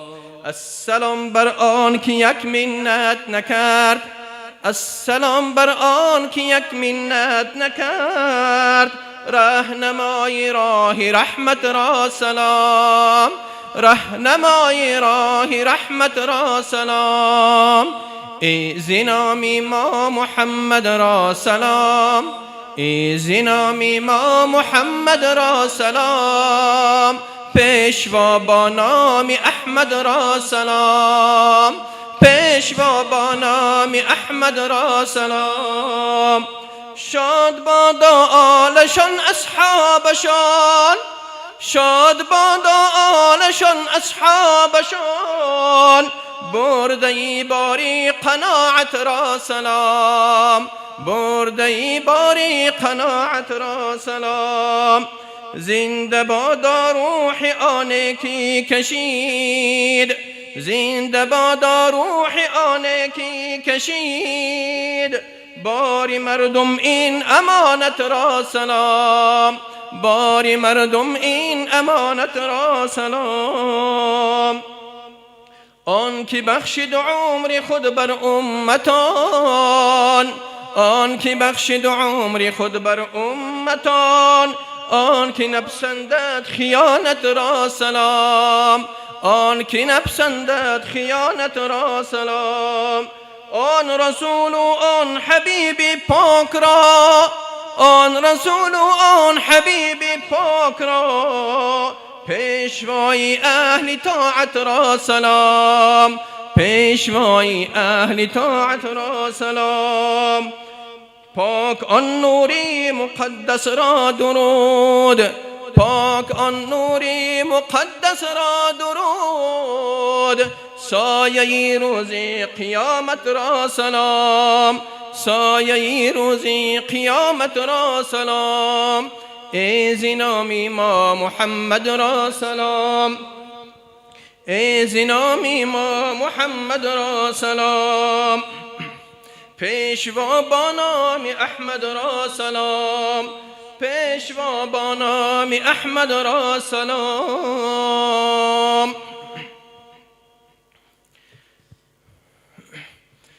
یا رسول الله، یا حبیب الله، یا نبی الله، یا صفی الله، یا رسول الله، یا حبیب الله، یا نبی الله، یا صفی الله، یا رسول الله، یا حبیب الله، یا نبی الله، یا صفی الله، یا رسول الله. یادت قوت ایمان من، یا رسول الله یادت قوت ایمان من، ذکر نام پاک تو جان می بود بر جان من، ذکر نام پاک تو جان می بود بر جان من.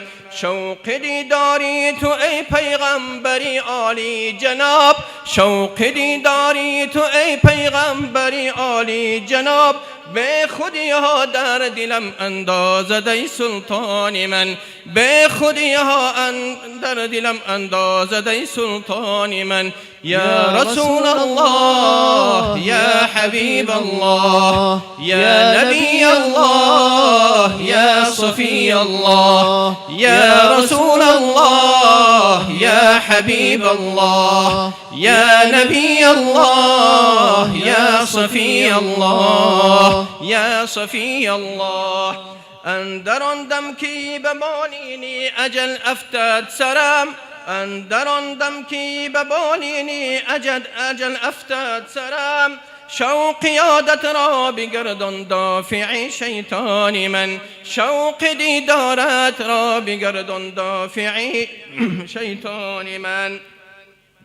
دارم امیده که یادت دستگیری من شود، دارم امیده که یادت دستگیری ایمان من شود، تا سلامت ماند از دوی لعن ایمان من، تا سلامت ماند از دوی لعن ایمان من.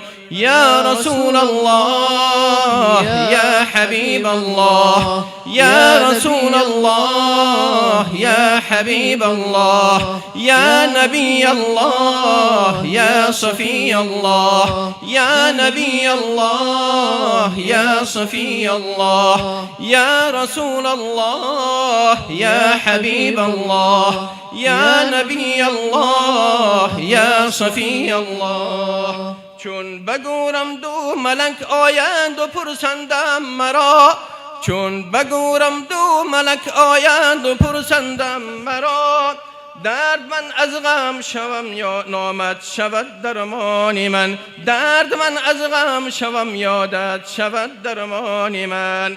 روز محشر در سؤال و در حساب و در کتاب، روز محشر در سؤال و در حساب و در کتاب، دستگیر نیست مر عبدالحی سرگشت را، در صراط و در میزان و در سنجیدنی میزان من. یا رسول الله یا حبیب الله یا رسول الله یا حبیب الله یا نبی الله یا صفی الله یا رسول الله یا حبیب الله یا نبی الله یا صفی الله یا صفی الله. صلی الله علی سیدنا محمد صلی الله علیه و سلم. اللهم صل و سلم و بارک علیه.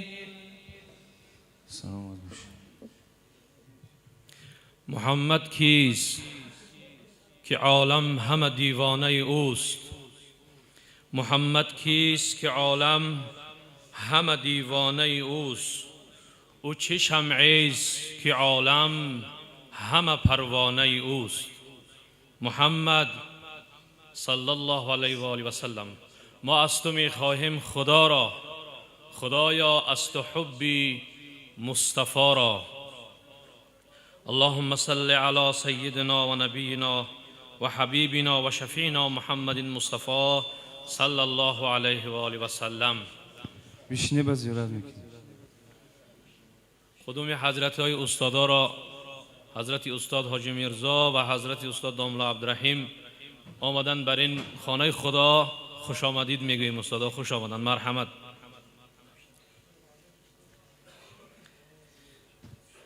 همه شب تا بروز، همه شب تا بروز،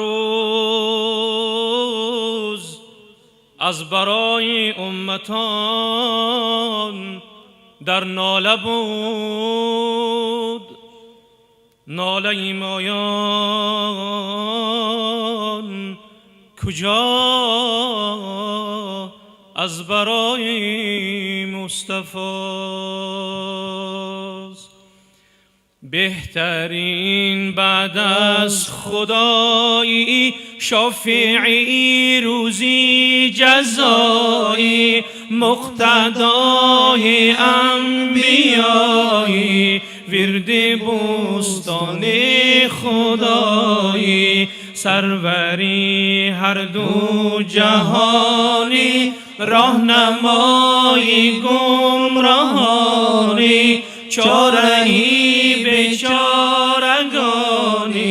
مونسی غمخوارگانی یا حبیبی یا محمد همه یا نبی سلام علیک یا رسول سلام علیک یا حبیب سلام علیک صلوات الله علیک یا نبی سلام علیک یا رسول سلام علیک یا حبیب سلام علیک صلوات الله عليك أنت نور الله فجرا جئت بعد العسر يسرا ربنا عليك قدرا يا إمام الأنبياء أنت في الوجدان حي أنت عند الحوزري أنت هادي وصفي أنت هادي وصفي يا حبيبي يا محمد دردمندان را دوا تو دردمندان را دوا تو مایهی هر بنوا تو مطمعی نوری ضیا تو معدن حلم و حیات سروری عالی مقامی شافعی روزی حسابی مرسلین عالمینی یا رحمة للعالمین یا محمد یا نبی سلام علیک یا رسول سلام علیک يا حبيب سلام عليك صلوات الله عليك يا نبي سلام عليك يا رسول سلام عليك يا حبيب سلام عليك صلوات الله عليك فدای محمد دل و جان من که او گشت باعث ایمان من فدای محمد دل و جان من که او گشت باعث ایمان من پرستش خدا را به ما یاد داد پرستش مخلوق برباد داد پرستش خدا را به ما یاد داد پرستش مخلوق برباد داد به من سرور است و به من سرفراز به این سرفرازی کنم من ناز فدای محمد دل و جان من که او گشت باعث ایمان من فدای محمد دل و جان من که او گشت باعث ایمان من همه روز من روز مولود اوست همه شکر او و معبود او همه روز من روز مولود او همه شکر او و معبود او تو گویی که مولود و بدعت بود که هر کس داردش اهل ذلت بود تو گویی که مولود و بدعت بود کسی داردش و اهل ذلت بود فدای محمد دل و جان من که او گشت باعث ایمان من. فدای محمد دل و جان من که او گشت باعث ایمان من. اگر این چنین است و دعوای تو بگویم به هر دو جهان وای تو. اگر این چنین است و دعوای تو بگویم به هر دو جهان وای تو.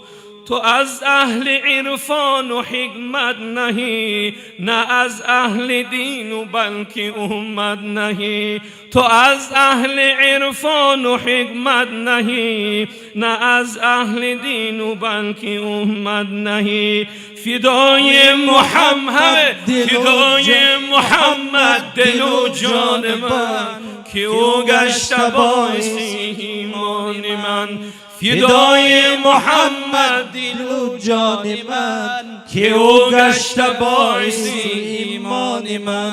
فدای محمد دل و جان من که او گشت باعث ایمان من. غم رازی دلها میبرد روی دلارای نبی. غم رازی دلها میبرد روی دلارای نبی. خوش بادا این که در سرش افتاده سودای نبی. خوش بادا این که در سرش افتاده سودای نبی. رضوان همه در انتظار در آرزوی مقدمش. جنت تفخر میکند چون نست و موای نبی. جنت تفخر میکند چون نست و موای نبی. غلمان همه بسته کمر در آرزوی خدمتت. حوران جنت منتظر بهر تماشای نبی. حوران جنت منتظر بهر تماشای نبی. زینت فردوس را به هرچی بگذارد قدم گلهای جنت منفعل از رشک و سیمای نبی. گلهای جنت منفعل از رشک و سیمای نبی. ابروی تو محراب دل، چشمان تو نقاش جان. به نرخو کردم مشک را زلف و سمن سای نبی. به نرخ کردم مشک را زلف و سمن سای نبی. ای کاش میبودی مرا سجان و کز اخلاص دل. میکردم این جان را فدا بر قد و بالای نبی. میکردم این جان را فدا بر قد و بالای نبی. یارم دلم را از کرم گنجینه عشقش نما. تا قاضی مسکین شود مفتون و شیدای نبی. تا قاضی مسکین شود مفتون و شیدای نبی. غم رازی دلها میبرد روی دلارای نبی. خوش بادا این که در سرش افتاده سودای نبی. همه یا صلوات. صلی الله علی سیدنا محمد صلی الله علیه و سلم.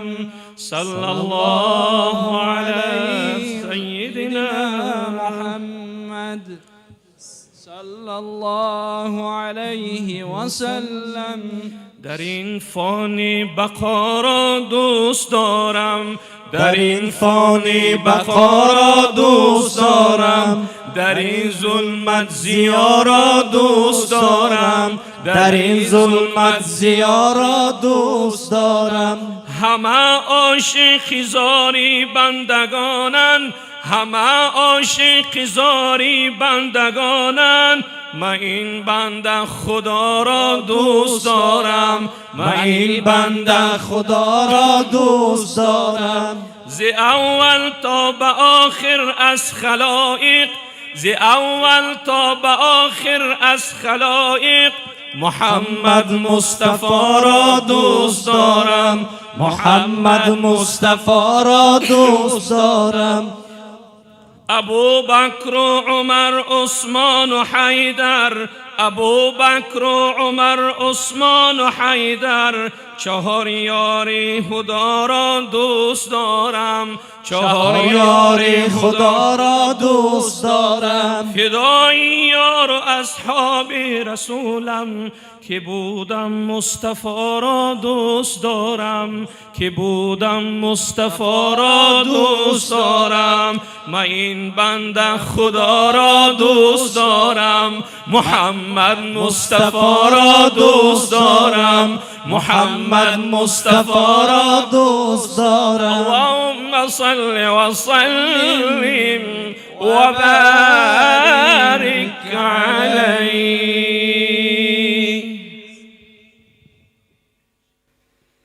قلمرانم به نامی پاکی یزدان، شود مفتوح برویم گنج ایمان. خداوندا و عقبا ده نجاتم، به دنیا کن تو پر صبر و ثباتم. هدایت کن مرا در راه راستی، همان راهی که بر نیکان خواستی. منم یک بنده‌ای پر از گناهت،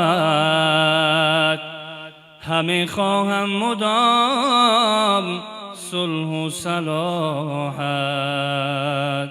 همه خواهم مدام صلح و صلاحت. رسد هر روز به درگاه تو آهم، ببخشا از کرم یا رب گناهم، ببخشا از کرم یا رب گناهم. محمد بحر حق نور الیقین است، محمد ثبت در عرش برین است. چگویی مدعی از شاه لولاک، محمد بر خداوند بس قرین است. محمد خواجه اسلام و دین است، همه انگشترین و اونگین است. زی آدم تا به خاتم بنگر جان، محمد در میان بهترین است. محمد سروری عالی مقام است. محمد دستگیری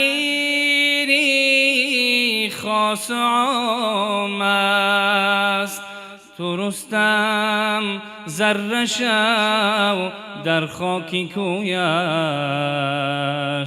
که ختمی انبیا بر او تمام است. مبارک روز مولودی محمد، مبارک ماه مولودی محمد. بود بحری نجاتی ما محمد. مبارک سال مولودی محمد. بود بحری نجاتی ما محمد. مبارک سال مولودی محمد.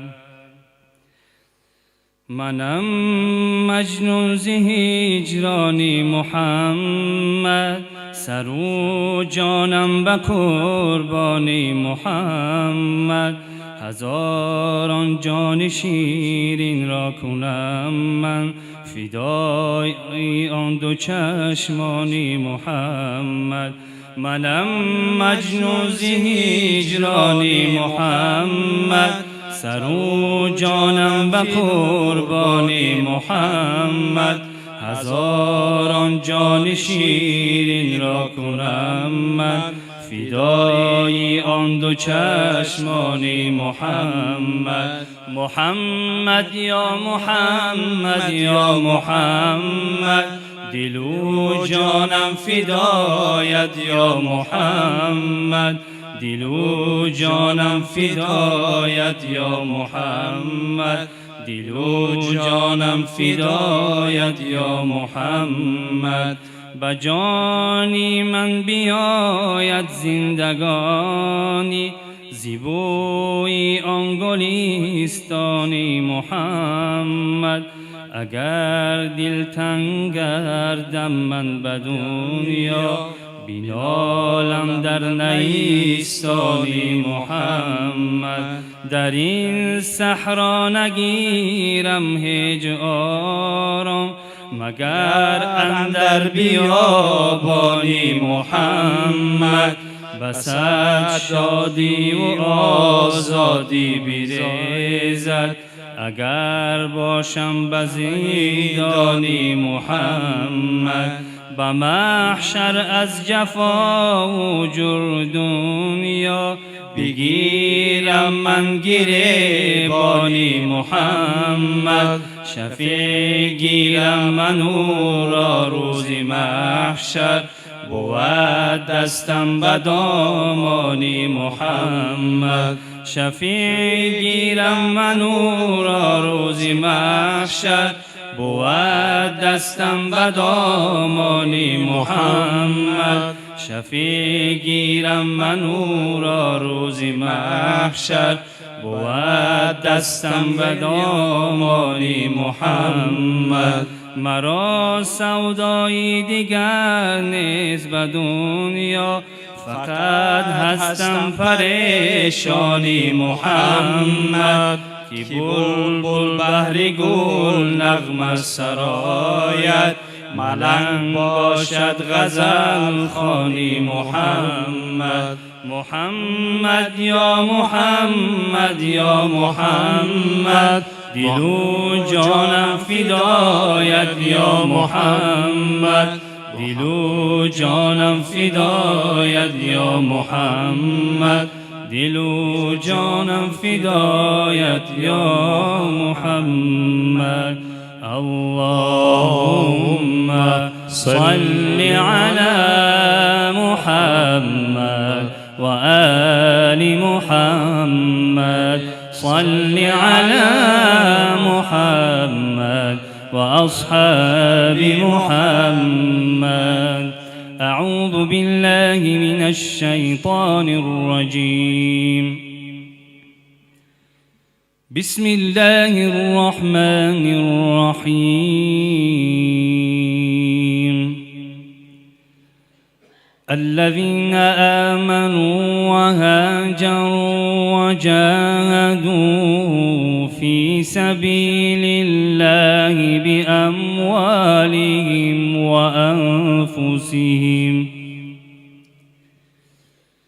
بأموالهم وأنفسهم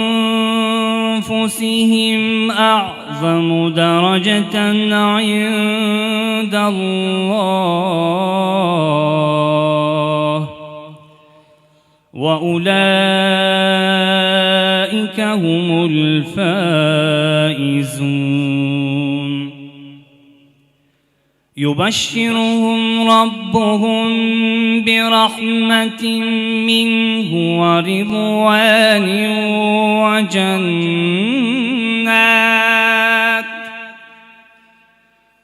وجنات لهم فيها نعيم مقيم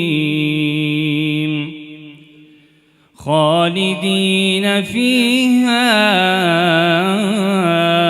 أبدا إن الله عنده أجر عظيم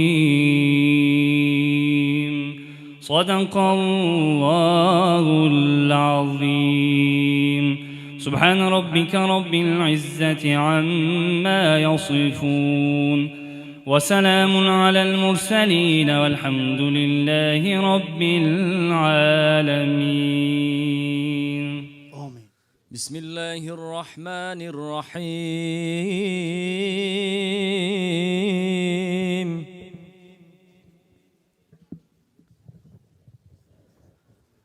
اللهم صل على روح سيدنا ونبينا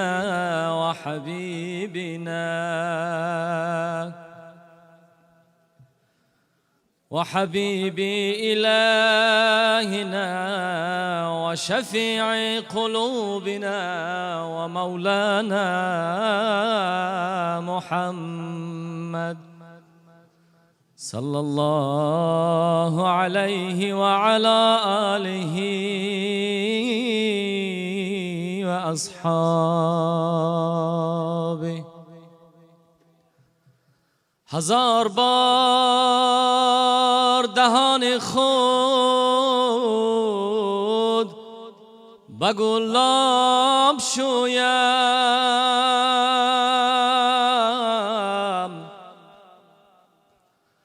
هزار بار دهان خود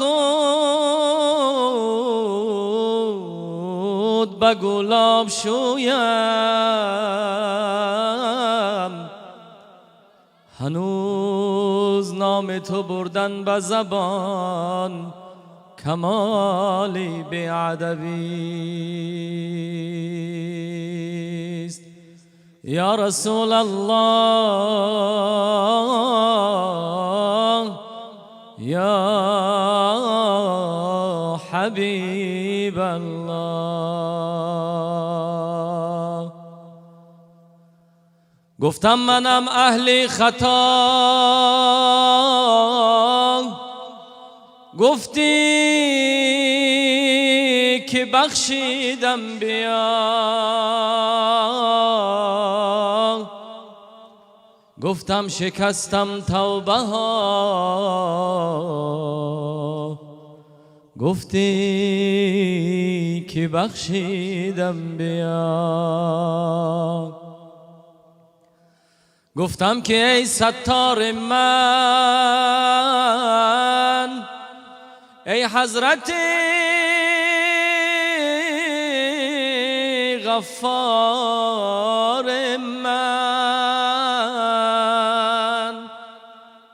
من بر خود کردم جفا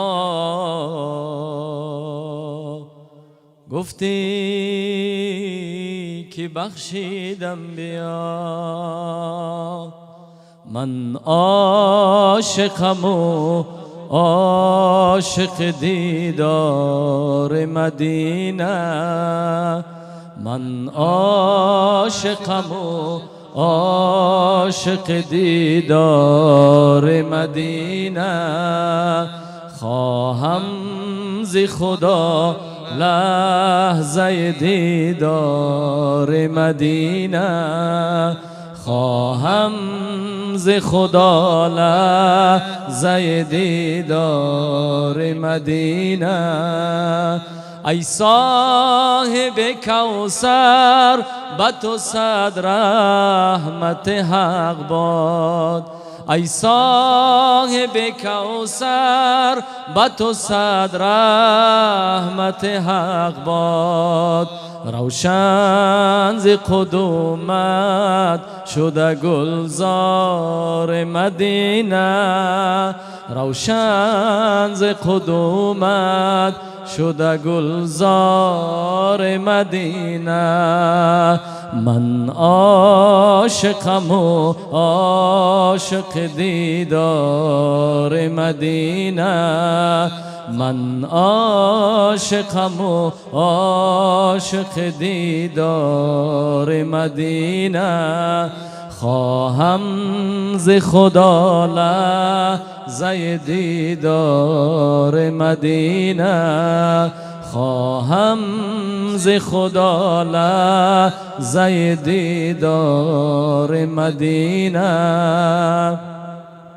از فیض تو عالم شده پر نور و تجلی از فیض تو عالم شده پر نور و تجلی خوشبو ز قدومت شده گلزار مدینه خوشبو ز قدومت شده گلزار مدینه من عاشقم و عاشق دیدار مدینه من عاشقم و عاشق دیدار مدینه خواهم ز خدا لحظه دیدار مدینه خواهم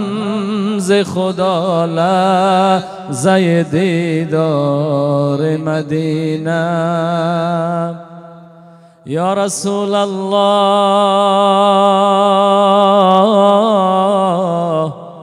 یا حبیب الله یا شفیع الله اللهم صل على روح سيدنا بعدد من قعد وقام اللهم صل على روح سيدنا بعدد من صلى وصام نوری چشمی بول بشر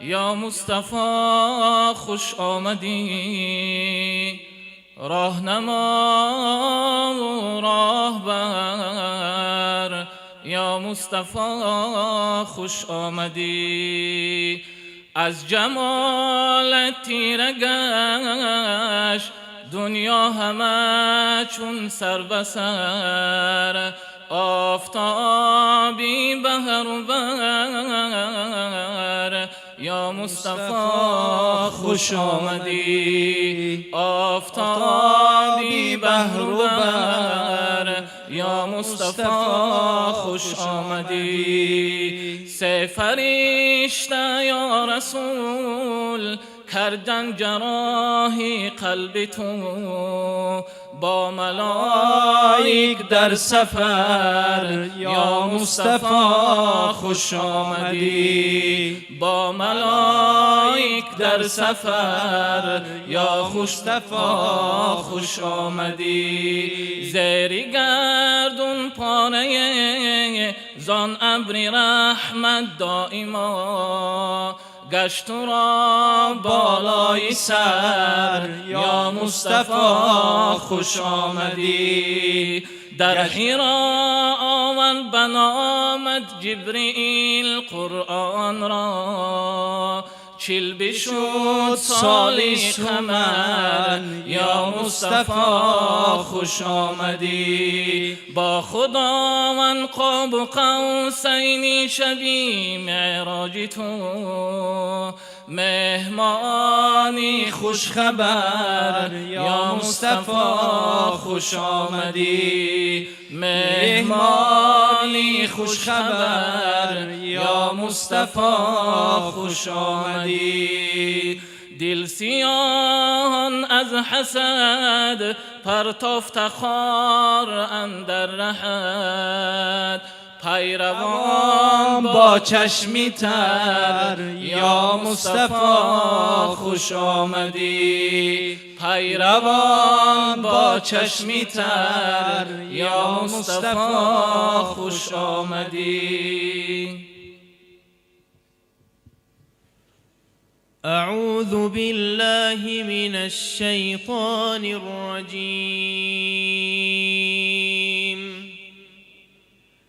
بسم الله الرحمن الرحيم.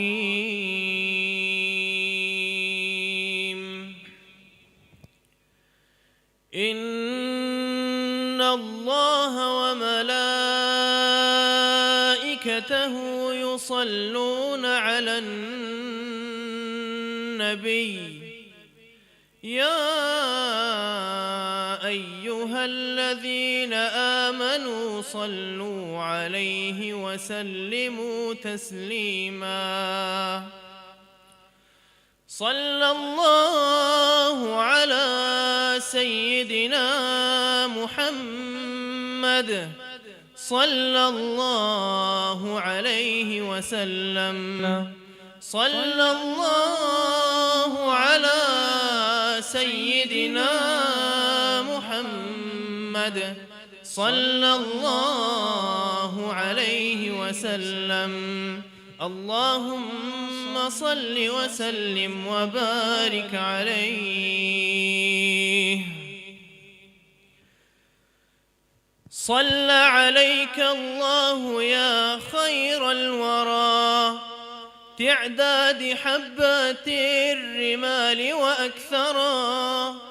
صلى عليك الله ما غيث هما فوق السهول وبالجبال وبالقرى. فوق السهول وبالجبال وبالقرى. يا خير مبعوث بخير رسالة للناس، يا خير الأنام وأطهارا. نفدك بالأرواح وهي رخيصة، ونحارب الغرب الدنيء الأغبرا. يا خير مبعوث بخير رسالة للناس، يا خير الأنام وأطهرا. نفدك بالأرواح وهي رخيصة، ونحارب الغرب الدنيء الأغبرا. لا لن يضرك شتمهم وسبابهم، والله جل جلاله قد طهرا. فاسأل صفاء البحر ماذا ضره، كلب مشى في شطه وتعثرا. لا لن يضرك شتمهم وسبابهم، والله جل جلاله قد طهرا. فاسأل صفاء البحر ماذا ضره، كلب مشى في شطه وتعثرا.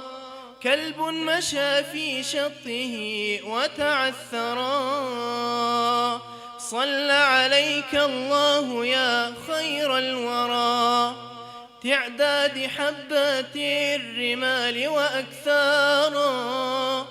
صلى عليك الله ما غيث هما فوق السهول وبالجبال وبالقرى. فوق السهول وبالجبال وبالقرى. صلى عليك الله في عليائه ما صاح داع للأذان وكبارا. يا رب صل على النبي وآله ما فاض نبع بالجداول أوجرا. صلى عليك الله في عليائه ما صاح داع للأذان وكبرا. يا رب صل على النبي وآله ما فاض نبع بالجداول أوجرا. يا رب صل على النبي محمد ما شج جرح في سبيلك وانبارا. صلوا على المختار أحمد إنه أزكى الأنام وخير من وطئ الثرى. يا رب صل على النبي محمد ما شج جرح في سبيلك وانبرا. صلوا على المختار أحمد إنه أزكى الأنام وخير من وطئ الثرى. أزكى الأنام وخير من وطئ الثرى. صلى عليك الله يا خير الورى تعداد حبات الرمال وأكثارا. صلى عليك الله ما غيث هما فوق السهول وبالجبال وبالقرى. فوق السهول وبالجبال وبالقرى. اللهم صل وسلم وبارك عليه. اللهم اهدنا بهداية القرآن ويسر علينا أمورنا أمور الدنيا والآخرة بالقرآن وحصل مقاصدنا مقاصد الدنيا والآخرة بالقرآن واقض حاجاتنا من حاجات الدنيا والآخرة بالقرآن العظيم. پروردگارا ثواب آیاتی از جانب قاری بسیار شیرین الحال تلاوت شده، ثواب این نعتهای پرسوز و گدازه که در وصف حبیبت محمد صلی الله علیه و سلم، در وصف شریعت غرای و در وصف ذات اقدست قاریان بسیار شیرین کلامی ما الحال ترنم کردند. ثواب این نشستنه که مؤمنا مسلمانا هم از این محله و هم از اطراف اکناف به خاطر شرکت در آن ساعتهای طولانی را ایجا سپری کردند، اولا به درگاه بی‌نیازت قبول فرما، بعدا برسان به ارواح جمیع پیغمبرانت، خاصتا به روح رسول الله صلی الله علیه و سلم. پروردگار روح آن حضرت را از شیر بچه های این محله، از خادمین این مسجد زیبا، از جوانمردایی که از هر گوشه و اطراف کشور به خاطر شرکت کردن در این محافل خیر که الحمدلله بسیار با شکوه در این مجلس برگزار میگردد، در این مسجد برگزار میگردد، به اینجا تشریف میارند. پروردگار روح رسول الله صلی الله علیه و سلم را از ایشان شاد گردان و فردا روز قیامت از شفاعت آن حضرت صلی الله علیه و سلم ما را با نصیب و برخوردار ساز. خشا به حال کسی که لااقل مقدار یک ذره هم باشد محبت خیش را نسبت پیامبر صلی الله علیه و سلم در این دنیا اظهار کرده تواند که انشاءالله او را پاداش عظیم فردا روز قیامت انتظار است و او پاداش همنشینی و صحبت و به شفاعت محمد صلی الله علیه و سلم نائل گشتن فردا روز قیامت است. زیرا رسول دلها صلی الله علیه و سلم بشارت داد مرد را: المرء مع من احب فانک مع من احببت. هر مرد همراه محبش فردا روز قیامت حشر میگردد و انشاءالله تا ای مسلمان فردا همراه محبت همنشین و همزیست خواهی بود. پس پروردگارا همنشینی رسول الله صلی الله علیه و سلم، شفاعت آن حضرت صلی الله علیه و سلم را از برای خادمین مسجد، از برای خادمین این محله، از برای شرکت کنندگان این محفل خیر، مجموعاً از برای جمیع امتان محب میسر گردان و پروردگار را بعداً اجر و ثواب این عمل خیر برسان به ارواح جمیع مؤمنین و مؤمنات، مسلمین و مسلمات. واقعا پدرها و مادرهای ما، گذشته های ما امید دارند که در چنین ماه سعید، در چنین جشنواره سعید به نیکی یادشان کنند، در حقشون آیات قرآن تلاوت کرده و ببخشند. پس پروردگار را رحمت مغفرت شان کن و در جوار رحمت خویش مستقرشان گردان. خدایا امید به رحمت شفقتی تو داریم، عاقبت امور مسلمانان را به خیر انجام ده. واقعا دعواهای زیاد داریم، دعوا داریم که الحمدلله مسلمان هستیم، دعوا داریم که الحمدلله امت محمد صلی الله علیه و سلم هستیم. پروردگار را به همین دعواها سزاوار بدن برامون نصیب و روزی گردان تا بندگی خویش را، تا امتی خویش را توانیم که در همین دنیا ثابت سازیم. خدایا به خاطر این محفل خیر، به خاطر این ساعت که انشالله بنده وقت دعا میکند پیش پروردگار اجابت میشود، دعای بندگان را به درگاهت قبول فرما و خداوند این مسجد زیبا را با نور ایمان نمازگزاران همیشه مزین و مجلل نگه دار و دستاندار کارای این محفل خیر پروردگار را در پناه امن اسمتت محفوظ دار و جمیع مراد و مقصوداشون حاصل گردان. ربنا آتنا فی الدنیا حسنه و فی الاخرة حسنه و قنا عذاب النار. آمین یا رب العالمین.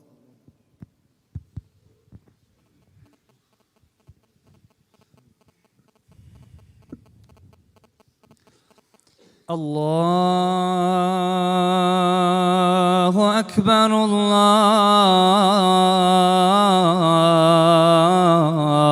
الله أكبر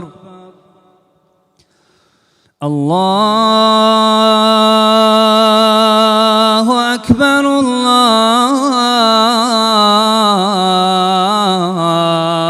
الله أكبر. أشهد أن لا إله إلا الله.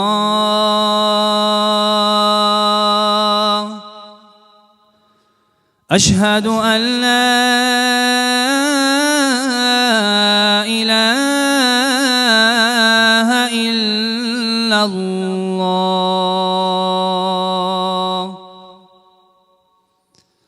أشهد أن محمدًا رسول الله.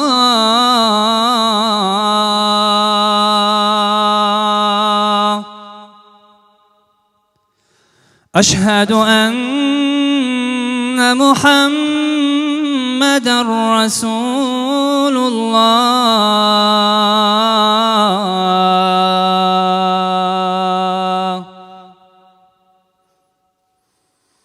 حي على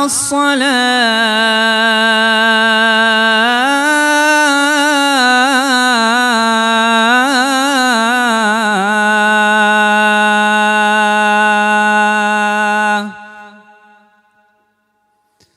حي على الصلاة.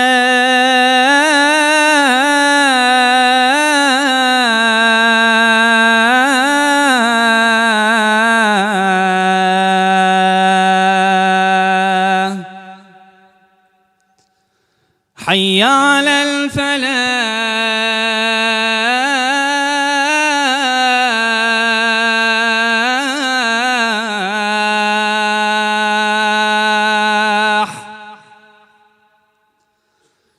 حي على الفلاح.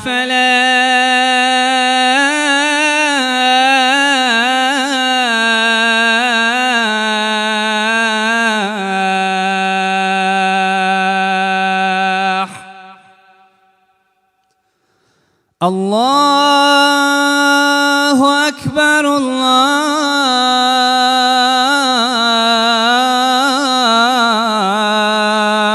أكبر.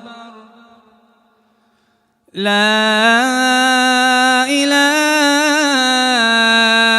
إلا الله.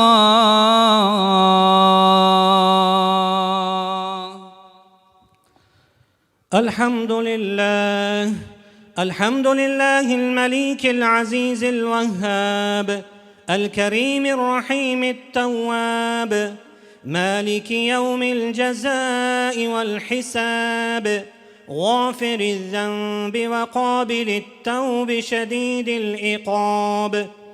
نشهد أن لا إله إلا الله وحده لا شريك له شهادة خالصة عن الشبهة والرياب. ونشهد أن محمدًا عبده ورسوله شفيع العصاة يوم الجزاء والحساب.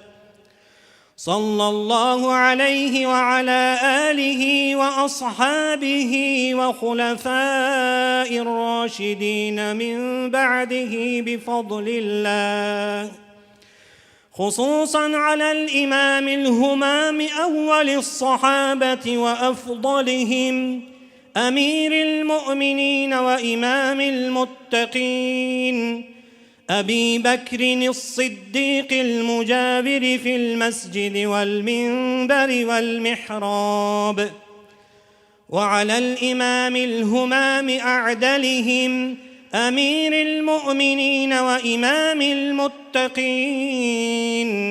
عمر الفاروق صاحب الشرع والاحتساب، وعلى الإمام الهمام أحلمهم أمير المؤمنين وإمام المتقين عثمان ذي النورين الزكي جامع الآيات والكتاب، وعلى الإمام الهمام أشجعهم أمير المؤمنين وإمام المتقين علي الرضي الوفي أسد الله المليك الوهاب، وعلى الإمامين الهمامين الفاضلين الكاملين السعيدين الشهيدين المقتولين المرحومين المقبولين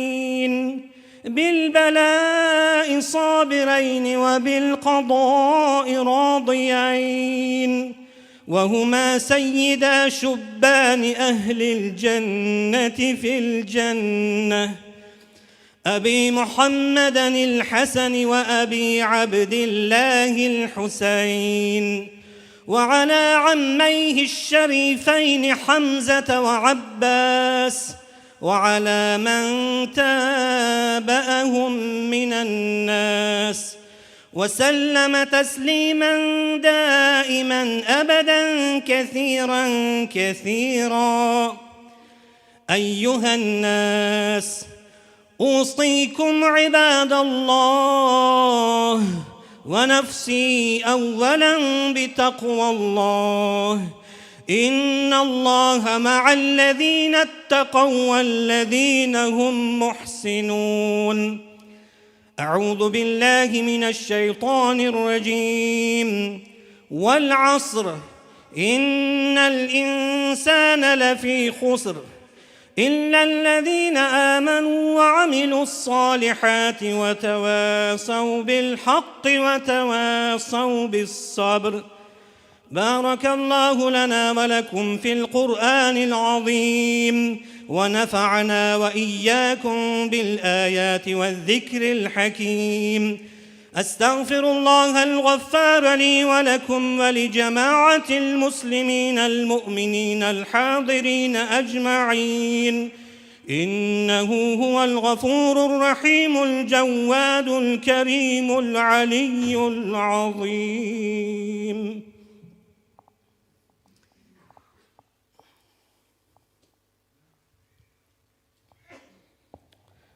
الحمد لله نحمده ونستعينه ونستغفره ونؤمن به ونتوكل عليه، ونرغب في كل خير لديه، ونرجع في كل أمر إليه، ونعوذ بالله من شرور أنفسنا ومن سيئات أعمالنا. من يهديه الله فلا مضل له، ومن يضلله فلا هادي له. نشهد أن لا إله إلا الله وحده لا شريك له، ونشهد أن محمدًا عبده ورسوله. إن الله وملائكته يصلون على النبي يا أيها الذين آمنوا صلوا عليه وسلموا تسليما. اللهم صل على محمد وعلى آل محمد بعدد من صلى وصامه. اللهم صل على محمد وعلى آل محمد بعدد من قعد وقامه. صل وسلم عليه وعلى جميع الأنبياء والمرسلين وعلى ملائكتك المقربين وعلى أهل طاعتك أجمعين من أهل السماوات وأهل الأرضين، وارحمنا واحشرنا معهم برحمتك يا أرحم الراحمين. الله أكبر.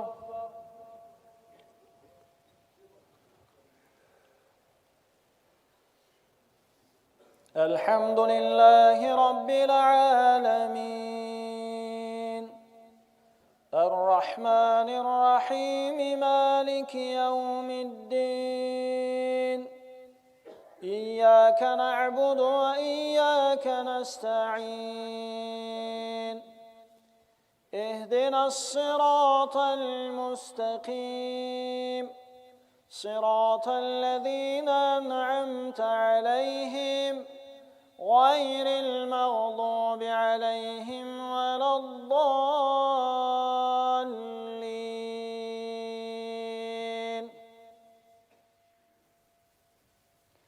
والشمس وضحاها والقمر إذا تلاها والنهار إذا جلاها والليل إذا يغشاها والسماء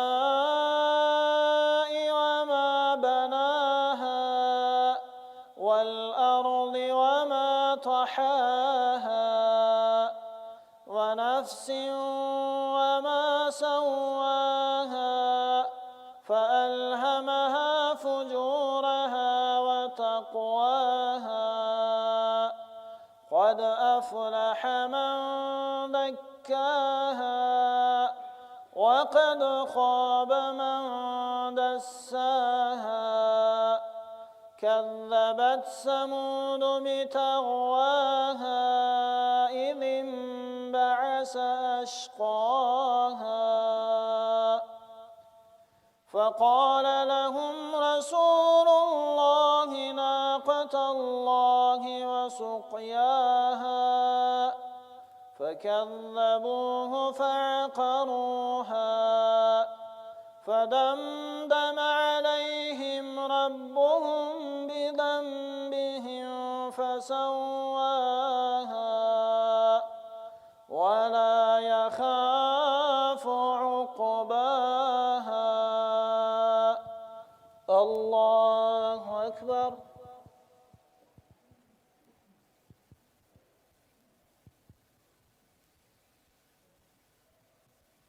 سمع الله لمن حمده. الله أكبر.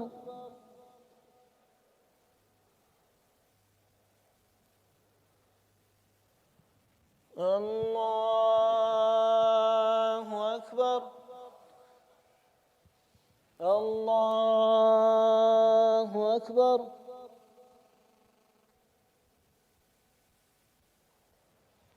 الله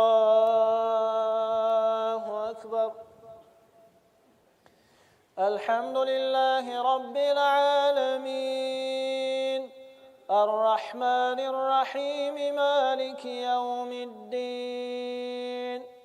إياك نعبد وإياك نستعين اهدنا الصراط المستقيم صراط الذين أنعمت عليهم غير المغضوب عليهم ولا الضالين.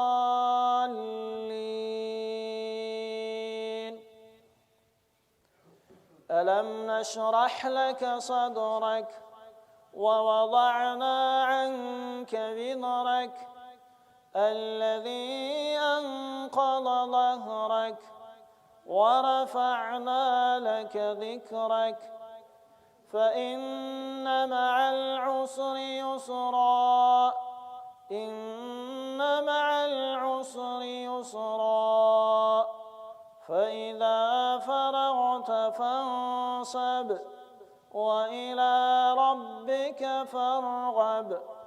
الله أكبر.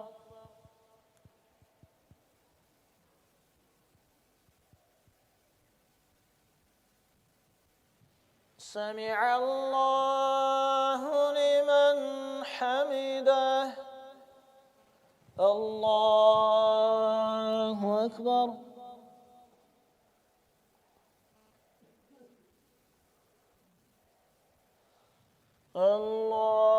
الله أكبر. الله أكبر.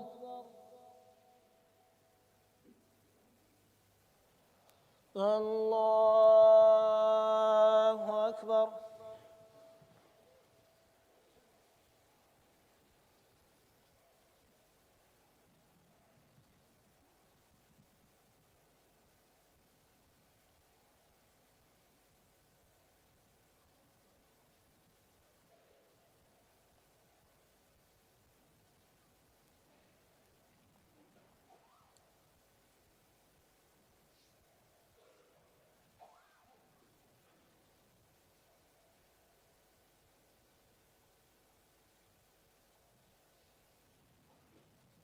السلام عليكم ورحمة الله.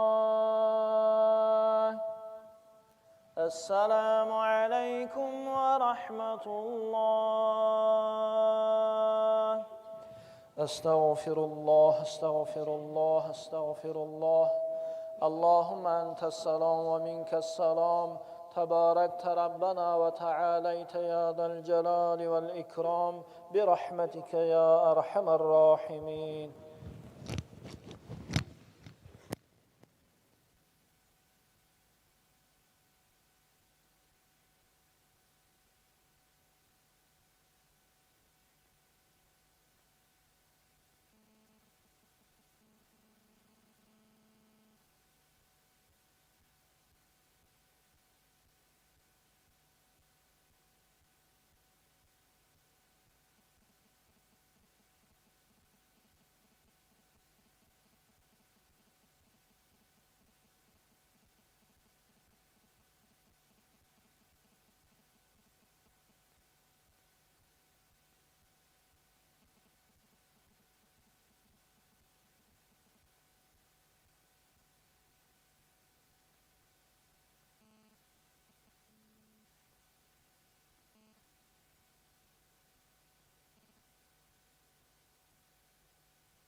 أعوذ بالله من الشيطان الرجيم. بسم الله الرحمن الرحيم. الله لا إله إلا هو الحي القيوم.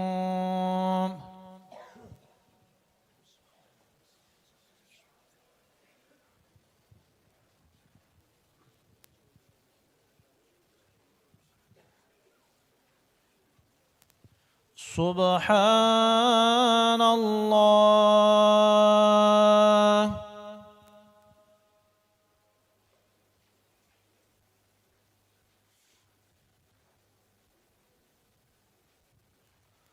سبحان الله تعالى عما يصفون. الحمد لله.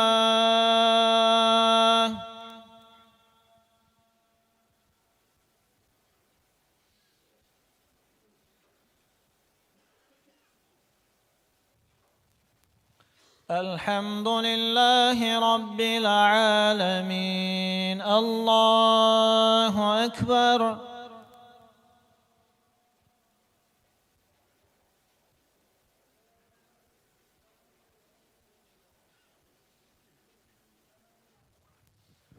الله أكبر كبير المتعال.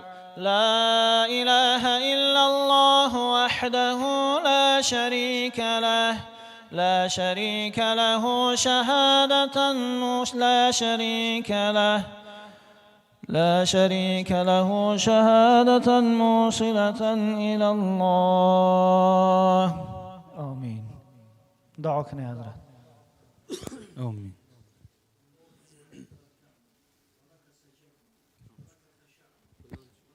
دعوك يا حضرت.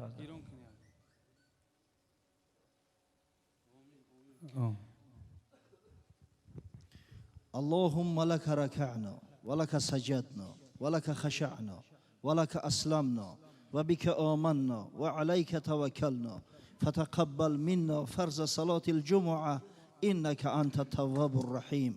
اللهم سهل علينا بجودك ويسر علينا بكرمك يا أرحم الراحمين. أعوذ بالله من الشيطان الرجيم. بسم الله الرحمن الرحيم. سبح اسم ربك الأعلى الذي خلق فسوى والذي قدر فهدى والذي أخرج المرعى فجعله غثاء أحوى. سنقرئك فلا تنسى إلا ما شاء الله. صدق الله العظيم. اللهم نور قلوبنا بحرمة القرآن ويسر أمورنا ببركة القرآن واشرح صدورنا بتلاوة القرآن واغفر ذنوبنا بعناية القرآن. هون لنا سكرات الموت بشرف القرآن. سقل ميزاننا يوم القيامة بعظمة القرآن. إنك أنت الحنان المنان يا ذا الجلال والإكرام. اللهم صل على سيدنا ونبينا محمد وعلى آل سيدنا ونبينا وحبيبنا وشفيعنا ومولانا محمد صلى الله عليه وسلم وعلى آله وأصحابه أجمعين. سبحان ربك رب العزة عما يصفون وسلام على المرسلين والحمد لله رب العالمين.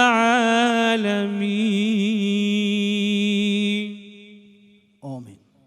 ربنا تقبل منا إنك أنت السميع العليم وتب علينا إنك أنت التواب الرحيم وبلغ إلى روح نبينا وسيدنا وشفيعنا وحبيبنا وحبيب إلهنا محمد صلى الله عليه وسلم وإلى روح آله وأصحابه رضوان الله تعالى عليهم أجمعين وإلى روح جميع العلماء والقراء والمشايخ في الدين رحمة الله تعالى عليهم أجمعين وإلى روح آبائنا وأمهاتنا وإخواننا ولمن حق علينا وإلى روح جميع المؤمنين والمؤمنات والمسلمين والمسلمات رب اغفر لنا وارحم وتجاوز عما تعلم إنك أنت الأعز الأكرم.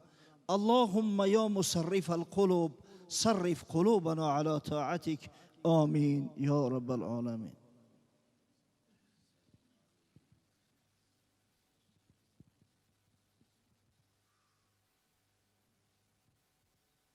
آمین. کردگارا به حق نور نبی، به جمال محمد عربی، به نماز و نیاز لیل و نهار، به درود صحابگان کبار. احدا سامع المناجاتی، صمدا کافی المهماتی، هیچ پوشیده از تو پنهان نیست، عالم السری والخفیاتی.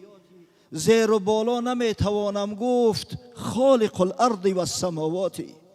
شکر حمدی تو چون توانم کرد حافظ فی جمیع حالاتی.